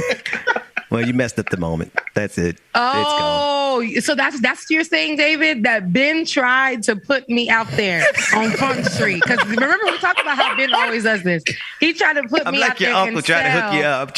Your big brother trying to hook you up. Political body in the streets. And what happened was the man won cashing because he's already But he was said we outside since vaxxed and waxed. Hey, listen, let me tell you, he wanted to make sure I knew that he was Haitian and that he sang. And I'm like, oh, well, 1 plus 1 equals 10 to me. So I put all of it together. I saw through all of it. So anyway. Ben, you could be definitely wrong. He probably just is Haitian and can sing. And does politics. And he looks like he's at least 6'2". 6'2", and he's engaged. Oh, he's engaged. So we ain't gonna be disrespectful. Shout out to our sister. Shout out to our sister. Solidarity with you. My bad. I honestly did not hear that part of the question yesterday. That conversation, I missed that. Pascal didn't miss it. My fault. Pascal. So speaking of Pascal's equation is all I could think. Go ahead. Pascal is not disrespectful, so he will not engage in activities outside of his marriage. Well, anyway, he's gonna come on the show because he's a smart brother. I tell you that. I'm ready. Right. But he's not like Andrew Cuomo, right? Don't cheat. Black men don't cheat. That's the greatest transition in the history of transitions. That was the best transition ever. But New York Governor Andrew Cuomo had announced his resignation Tuesday after more than a decade in office, as reported by CBS News, as the state legislator pursued an impeachment inquiry and amid sexual harassment allegations. Cuomo, who gained national prominence during the COVID-19 pandemic, had been accused in a report by the state attorney general of sexually harassing 11 women, including staffers as well as people who did not work for his administration. In his speech, we can hear him saying that he says, I think that given the circumstances, the best way I can help now is if I step aside and let government get back to governing. Let's take a listen to exactly what he said. In my mind, I've never crossed the line with anyone. But I didn't realize the extent to which the line has been redrawn. There are generational and cultural shifts that I just didn't fully appreciate. And I should have. No excuses. This is one of the most challenging times for government in a generation. Government really needs to function today. Government needs to perform. It is a matter of life and death, government operations. And wasting energy on distractions is the last thing that state government should be doing. And I cannot be the cause of that. New York tough means New York loving. And I love New York. And I love you. And everything I have ever done has been motivated by that love. And I would never want to be unhelpful in any way. And I think that given the circumstances, the best way I can help now is if I step aside. Oh, look! I'm like, I was waiting for that hanging. That was aside, and because I wasn't looking. See, again, I wasn't looking in Zoom, but I was just waiting, listening for him to continue. To but say, yeah, that was a cliffhanger. Yeah, it was. I'm like, and you resign, but anywho, I think that if it wasn't for the pressure of everybody and there's a lot of help the people who don't understand why he resigned. I think everybody should know, but maybe they don't. He resigned because he's accused of harassing 11 women, sexually harassing 11 women. That this is the problem. Everybody is saying, why is he resigning? Why is he getting pushed? We had the president of the United States, Biden, even say he should resign before he resigned, right? So the conversation was at hand. We already had Lindsey Boylan, who I've covered already here on this channel, who worked under his administration before, who was one of the first, if not the first, to speak out about Cuomo and her experiences with him. A lot of people said it's because she's trying to get an opportunity. She's running for office for a position locally. And they were saying this is why she's now coming out with that. Yet she's already spoken about this before and nobody paid attention. When she spoke about it, when I covered the story, everyone was saying that it is because she's running for something that she's speaking. And I posed a question in that particular story saying, y'all, we are in the year, and this was at the end of last year. And I was like, we're in the year of what? Me Too and Believe Women, right? And I get it. A lot of women may lie. A lot of women may not lie. But this is not the only woman that's coming forward. Right. She just happens to be the one that was brave enough to do it first and challenge him, especially in a time where Cuomo was lifted as Jesus, not Jesus Jr., as Jesus himself. In New York and how he handled COVID-19. Remember, they made him very presidential. Before we even got Biden, they were saying he should run for president. So he was already lifted, and they were doing these cute little scenes on CNN with Andrew Cuomo and Chris Cuomo doing the brotherly argument. And when one had got COVID-19, they were talking to each other and doing these great segments on CNN. And now Cuomo's not able to do Cuomo. Chris Cuomo's not able to do those segments anymore because he would have to call his brother out, in which he actually reportedly helped his brother, through the coach him through the situation. So, and this was something that was going around a few days before he resigned. So I say all that to say, he is resigning because he knows he's lost the battle. This is not 1999. This is not 2003. They're saying 2005. We are in the year 2021. So even though a lot of people still aren't comfortable with the idea of believing women, now when investigations happen and it is proven, okay, it is proven that he sexually harassed 11 women. Now they have to move forward with stuff because people are going to say, wow, you're not obeying the law, right? We're going to pressure them. We're going to be out in the streets.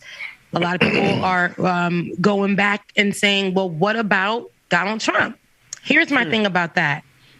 They both.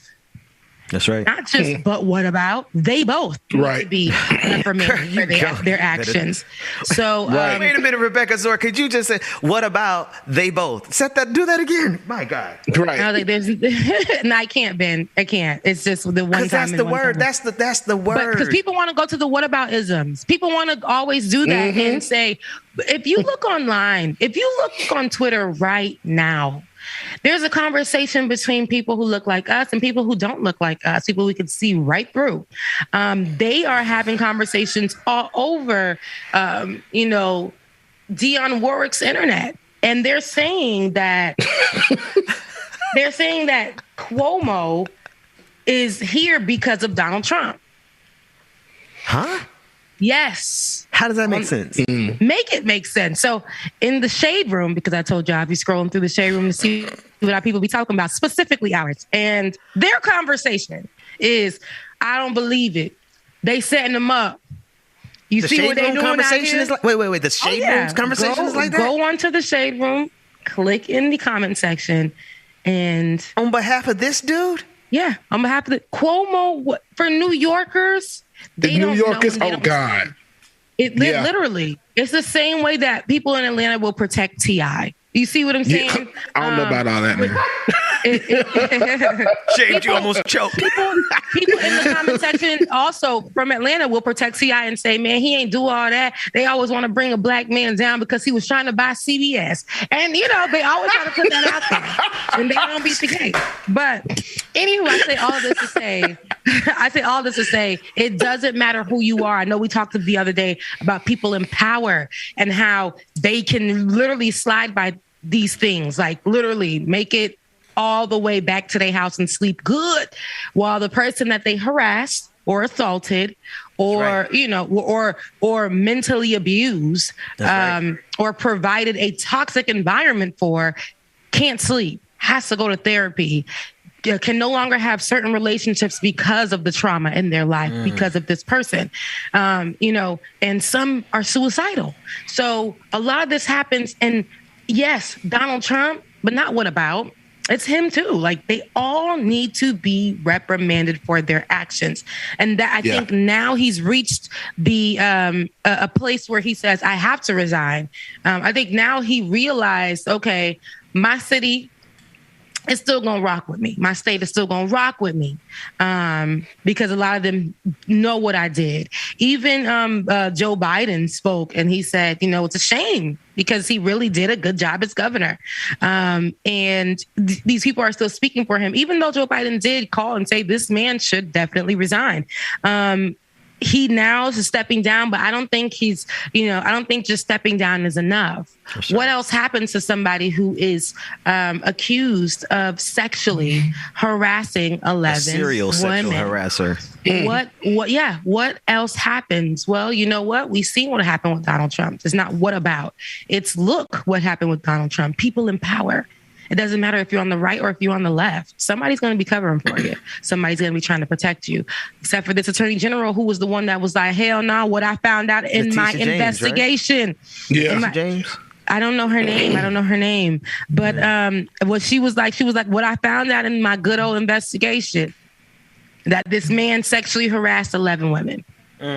Okay? And so what we're not going to do is keep him in place. What we're not going to do is act like this didn't happen. So his resignation is effective in 14 days.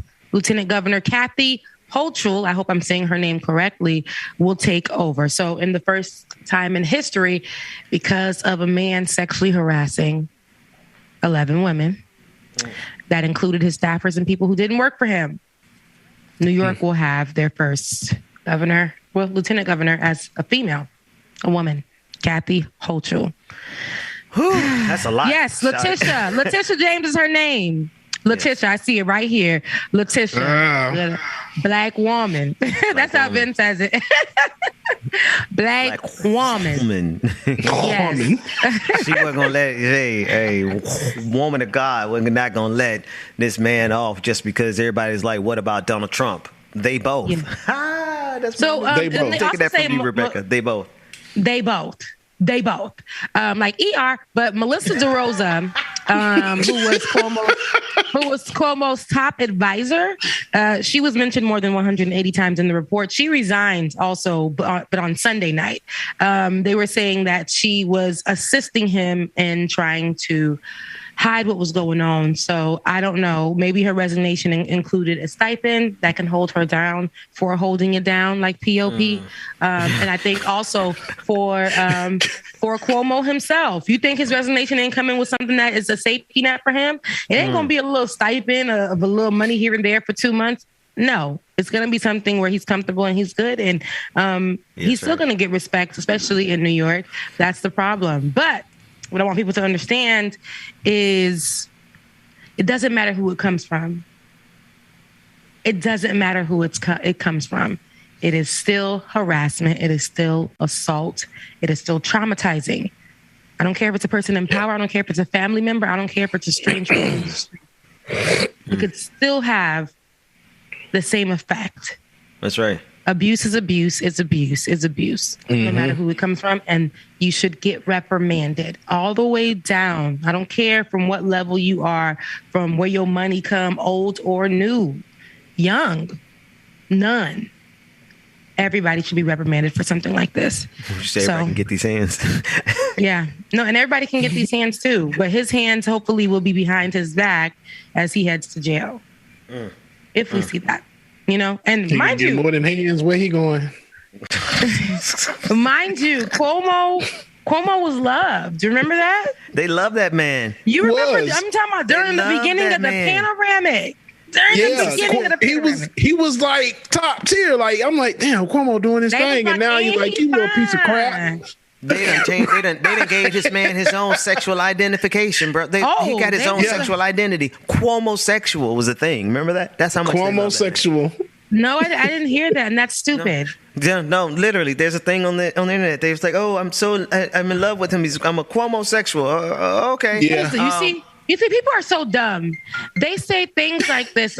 I apologize. They are so dumb. They say things like this. Listen, who's gonna pay it? Who's gonna pay it? They say things like this, and then they move forward. Look, it doesn't even age well. I'm a Cuomo-sexual, and it turns out that man is a sexual harasser, a serial sexual harasser. So are you still a Cuomo? It don't age well. People don't never get nothing right.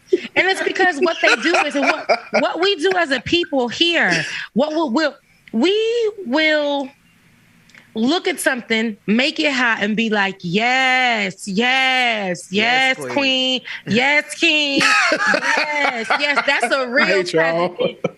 Real presidential. Yes, for that outfit. And then all of a sudden, y'all, when stuff goes left, it'd be like, you see, that's why people can't. This is why people gotta do better. This is why we gotta protect our own. Cuomo didn't do that. Or it'll be Cuomo, no, he did that. And that's why we always knew we can't protect, like, we gotta protect ourselves because that white man, it would be one or the other. People are so fickle. That's why I've learned, especially when I go in that Twitter space, because they'll create things like Cuomo-sexual. They'll create things like, you see what happened with Randy Rainbow. Randy Rainbow created Cuomo-sexual. I'm sorry. Go ahead, Rebecca. And see, I'm going to move past that because, see, that's another conversation for another day. I know, right, Rebecca. But yeah, because I would let Bubba really handle that one. But Randy Rainbow. Another day. Go ahead. Another day, because that conversation. See, it's all crazy. In the name of, come on, Rebecca. Let me tell you. But no, so I mean, like, honestly, it's like we saw what happened as the Me Too movement, was gaining some kind of some kind of push, and it only happened when a white woman said "Me Too" and tried to hijack the movement of Tarana Burke, Black woman. Nobody paid attention to this Black woman and what happened with her. And she created this Me Too movement in 2008. But somebody else said Me Too, knew about this movement and said Me Too. Yeah. And moved forward, and they were able to get Harvey Weinstein. They were able to get everybody else. And the white women, too, were saying, what's that man's name? Bill Cosby touched me. Oh, Bill Cosby is straight to jail. Next day, baby, expedited. Okay, expedition broke the rules. Yeah, but when those Black women were saying this happened to me, it's almost like it's unbelievable. So I'm happy that we're in a time where these men in power, regardless of color, can be looked at. But I want more than accountability, because I don't want people to think that him making a statement, getting the opportunity to make a statement, is accountability. Because that's not accountability. Letitia James, Attorney General, said in her investigation, she found that he harassed 11 women, sexually harassed 11 women. That's the problem. And everybody who was coming at me all the months ago, back in the good year of 2020. I don't know whose year that was. Satan for sure. But back in that year of 2020, everybody who was coming for me, y'all, that was saying, "Oh, Rebecca, you're wrong on this one. Lindsey Boylan, da da da," all the way from the Twitter space. And I've learned, 2020 did teach me that, to not really to not go back and forth with your children on the internet. But you guys deserve to give Lindsey Boylan an apology, because all of that pressure, all of that she went through, all of that, people say that you're a liar. Imagine if somebody told you, or your child, or your mother, or your sister, or your brother, or your cousin, after they told their story, that they were lying. Even though they were trying to move on with their life and create a career for themselves, because they were trying to do that, they're lying. You can't believe them. Imagine yourself in those shoes. Right. So... you know what? Good riddance to Cuomo. Mind you, I mean, his swag was okay. Everybody was making it seem like he was damn Chris when Chris told Don Lemon on CNN, okay, that he got some black in him. Right. Your ass said that. I forgot that's about what that we segment. do, and that's the problem. We can't hype it up like that. Y'all start forgetting about the policies. Y'all start forgetting about that man hiding COVID results. Y'all start forgetting about all of that. Y'all start forgetting that he opened New York prematurely. Mm-hmm. Y'all start forgetting those things. And now he's so fine, and he's a presidential man because he made a statement. Y'all real good on loving and holding on to, Kamala Harris wore them chucks and them pearls. Yeah, no. Girl, what else she did? And you know me, Nothing. because when Michelle went to the when Michelle went to the inauguration, I was like, yes, come through with the burgundy. Yes, come through with the hair that is laid. Yes, come through, because ma'am was fierce. But at the end of the day, if I didn't like Michelle for another reason, I would say, yes, come through. But sis, you still owe us for X, Y, and Z. But I got no issues with Michelle Obama. But, some smoke you don't want. I'm about to say, okay, girl.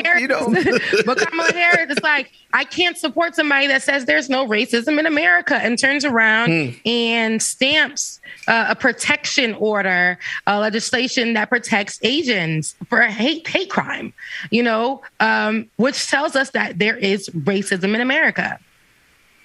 So I got problems with that stuff. I got problems with that stuff. I got a problem with us gassing up folks for being mediocre in their work. In their work. Not in how they look, but in their work. Like, people could be fly all day, and I had to learn that for myself. I used to be that person. I'd be like, yes, yes, yes, but you being fly, how is that helping me? You being loved by so many, how is that helping us when you haven't even done any of the work that you promised us, and you've been in office for 25 years. 40-something for Joe Biden. 40-something for Joe Biden. So, anyways, I'm sorry for running my mouth.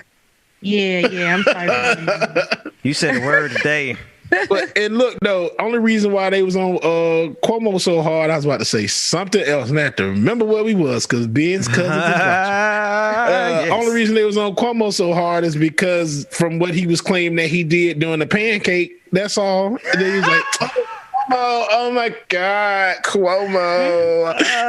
He stopped Panda. He stopped the Panda from coming. Yeah, Right. and I probably was involved Cuomo in for that president. I probably was involved in that conversation for a day or two until I was like, hold on. Y'all telling me that this man is hiding numbers so he can open up his state? Right. People out here, wait. That's not presidential. That's not presidential at all. So I had to gather myself and my thoughts and govern yourself and my accordingly. business. Yes. Yeah. And start understanding, this isn't presidential. So let's not go off of popularity. Let's not make this like we do Instagram, like we do Twitter, and whatever we like and we go with. Nobody has a mind of their own. I feel like social media does that too, where nobody has a real mind of their own to go and check it out, to go investigate, to go see more about this person, this thing. They just look at that first line of a viral post and be like, that's it. That's what I think. And that's hindering us from really being educated as we should on certain subjects and on certain people. Well, I want to see if he gets actually faces criminal charges, because that's the other side of that accountability that you're talking about, because resigning is not accountability. That's going on vacation. Yeah. I'm shoot. Let me tell you something. If my job were to let me go or allow me to be like, this my 2 weeks, I'm walking away and I'm going to get unemployment. I'm going on vacation every day. You see what I'm saying? If I did something wrong at my place of employment, I would definitely, if they told me, just put your 2 weeks in. Oh, say no more. After what I did to you guys, I'm just going to put my 2 weeks. Y'all, I'm going on vacation. Who holding down my spot? Hey, I kept it nice and warm for you. I'm out of here. It is a vacation. It's like you're not getting any reprimand for, blowing up this. Like you not getting, nah. He at home eating good. He at home cutting a steak and just oh man, this man went on getting ready to go on vacation after he does about 2 weeks of hell and havoc, because he's going to read. Oh no, he's not going to be in New York. He's not going to be in New York. He's going to be out of there, like probably yesterday. You think so? You don't think he's going to hang around and tidy up? His third home. No. He got made for that. He's probably in his third home. No, I mean tidy up anything he needs to make sure nobody gets a hold of. No. He had people doing that for him already. He ready to go. Oh yeah, he over in Cancun. He probably already out of there over now. in Cancun with Ted Cruz. Yeah. No, I don't think he messed with Ted Cruz though. He can't be seen with Ted Cruz. It's bad for he's one of those people that don't. Resume. He still don't like Ted Cruz, but he's doing similar things. But he still don't like Ted Cruz. Right. Oh man, Rebecca, me and James. Ben, are you yawning? Did he just? Y'all know I be up for like 2:00 in the morning. Y'all know I can't sleep. Then so do we, and we really rotate. No, what I'm saying, no, I haven't gone to sleep yet. My bad if I yawn. I've been on here for two. I'm sorry, I yawned. He always yawned in the microphone.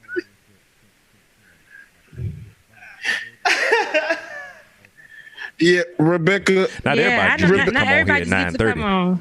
Yeah, that's so right, Rebecca. We've been on here since Jesus woke up and started walking around again. Jesus walked. Jesus walked. That's all right. That's why I came on and gave y'all what needed to be given. Man, and that's But what about they both? That need to be on a t-shirt. They both. BOF. BOF. They both. Oh my goodness, we got 10 minutes left. Rebecca, can you split the difference or listen to what me and James were talking about before you came on and help us navigate through it? Nope, I was gonna go straight into Black Joy. I'm scared. Rebecca said she ain't even getting in the middle of that. She said my name is Bennett and I ain't in it. I am not in it. My name is Wes. Attention in the chat. She was like, "Nah, stay right on out of this." I'm gonna move on. I'm gonna move towards Rebecca this was all in it. of the playground. So and you know they were looking for Rebecca's commentary, so I know that on another day. Yeah, that's fine. We only got 9 minutes left. Fine, Rebecca. What you got on Black Joy? Yeah, so I don't know, David, pull it up. Dwayne has 2 clips. Yeah, Dwayne, drop it. Everybody passing the hot potato. Yeah, hot potato. Okay, ain't they though? Wait a minute. We already played this. This was Soul Monday. We played this one already? Yeah. Yeah. My bad. No, that's my bad. That's what happens when you miss work too, though. No, I gave it to him. It's my This bad. one is good. He's saying, excuse me? Yeah. I gotta go pick up my kids. It's time.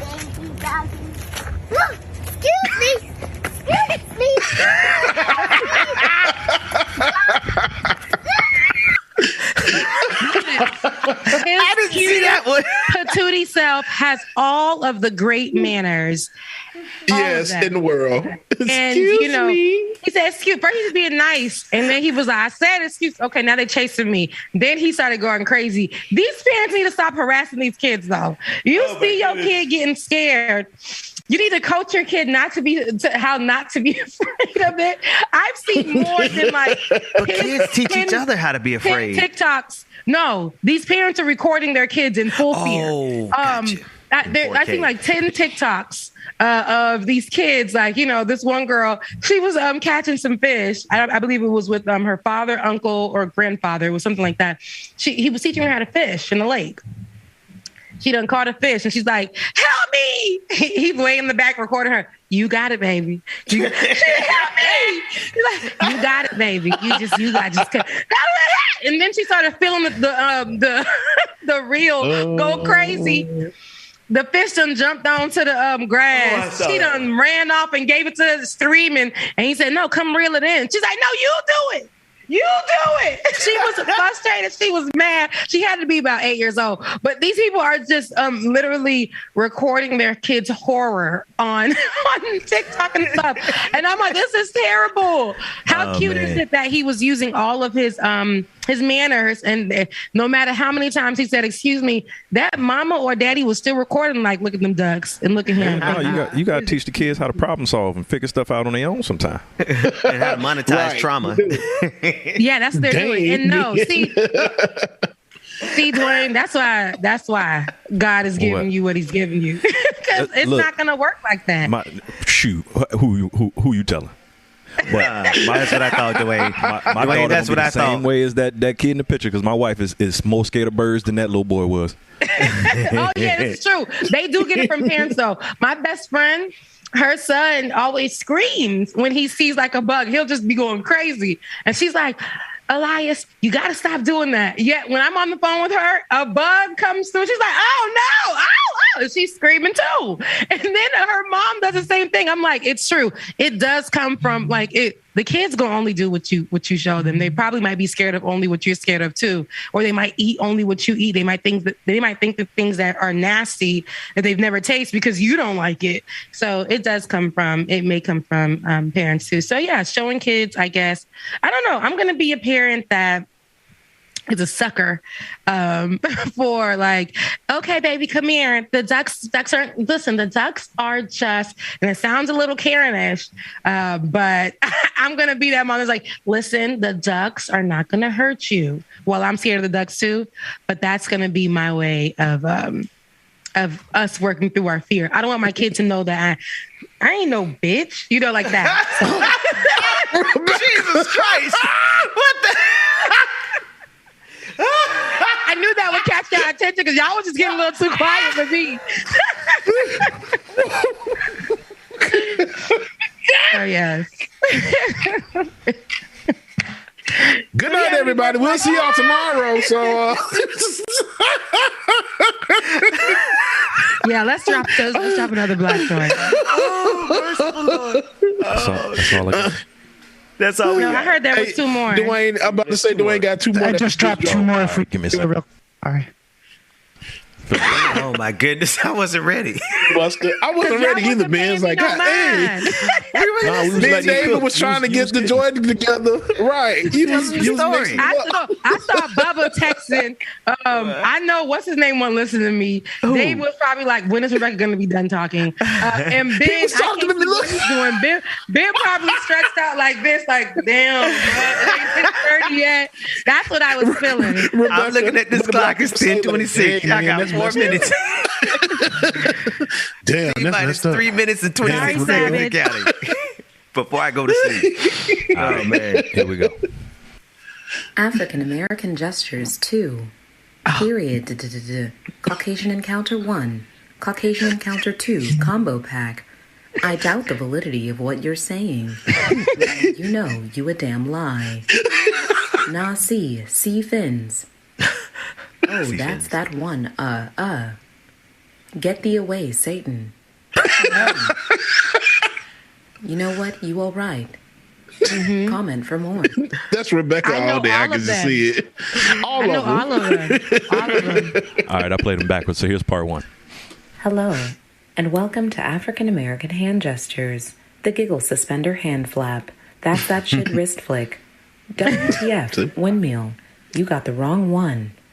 You got the right one. Conversation illustration. The silence request. Zip it. Zip it. Distress clutch. Can also be done with 2 hands. The roast. The roast. Dreams and nightmares. Guessing game. The roast is dreams and nightmares. What are The what are roast those? is universal. Like, what is this? What is that? Are those Oh, man, what are those? Oh, What is that on your head right now? finger. What is that? Okay. Like, what is that? Being old, big headed and stuff. Like, look, what is this? What's What is happening that? here? What is What is this? Rebecca, why is your... Go ahead, Ben. What's up? No, it's not. What's up? I'll leave you alone. Because I'm looking at sis over here with these hand gestures like you got the right one and you got the wrong one. It's just where that hand is positioned that makes the difference. It's the hand. The Like, silence. what you talking about? You can pull it. You can pull it and be like this because you're taking away the voice. Spirit. You're pulling the whole voice. life out of You're them. moving it, or you can just be like this, like just hush. James, every time a black woman does that to somebody, they lose a little bit of their energy level. They just get stunned. Like when they do. They pulling your soul is mine. The gays do it worse. When the gays get the started and get the hand moving. See, sweetie, what you not gonna do is get out of my face like that and start going ham. What I do is like, oh, okay. This is why me and the gays get along so much because I talk with my hands. Look at Rebecca's hands right now.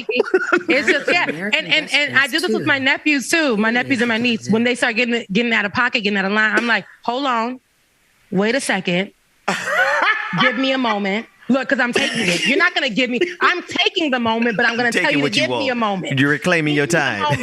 Now. Because you don't say now. You say now. Now. Oh my God. Look and go. All right, then. Bye. Okay. I got it. Bye. Rebecca, it's always a pleasure. Terrible. We have filibustered all the way to 10:30, you guys. It is Wednesday. I need to rest my eyes. I need to throw this wig to the side and just lay down on my couch for a good 10 minutes. Just take the hat off. It's coming right with it. Dwayne, I was just about to say, Dwayne, do you have that beautiful bean footage of the lady from the airport when she took that hat off? Oh, no. Oh, man. I wasn't prepared. Because it went, no, this is glued down today. What about that praise and worship footage? This is glued down. Like the wig is down. The wig is down today. But Rebecca. I am, Yeah, I was on your head top in the comments earlier. You better be. You hear Ben? What happened? Ew, I'm such a. Let me stop. You hear everything, James. What was being said? Because no, the wig is down today. The wig is good, but what was being said? He said, Look, what was said? I said you like that lady in the airport. If you take that hat off, the wig going right with it. Talk about the video. I said the video. It's not gonna come. It's not gonna come off. It's here. The wig is here. Oh, Rebecca. Rebecca Azor. Put that hat back on your head. No, Put that hat back on. Fine. The wig is fine. It's just I didn't comb it. Like it's glued down. Oh my goodness. This is an adventure every single morning, isn't it? Every morning. But Ben said something about that praise and worship video, your dancing. So did anybody find I it? digress? No, do not play that on this channel. I advise you cease and desist. A cease and desist. You better not let me get my hands on that video. No, leave. Okay. I said that today on Wednesday. It is August 11th at 10:31 a.m. I asked that none of the producers acquire any video of me doing any performance activity outside of Like It or Not on this channel. Thank you. Now you know we got to play it.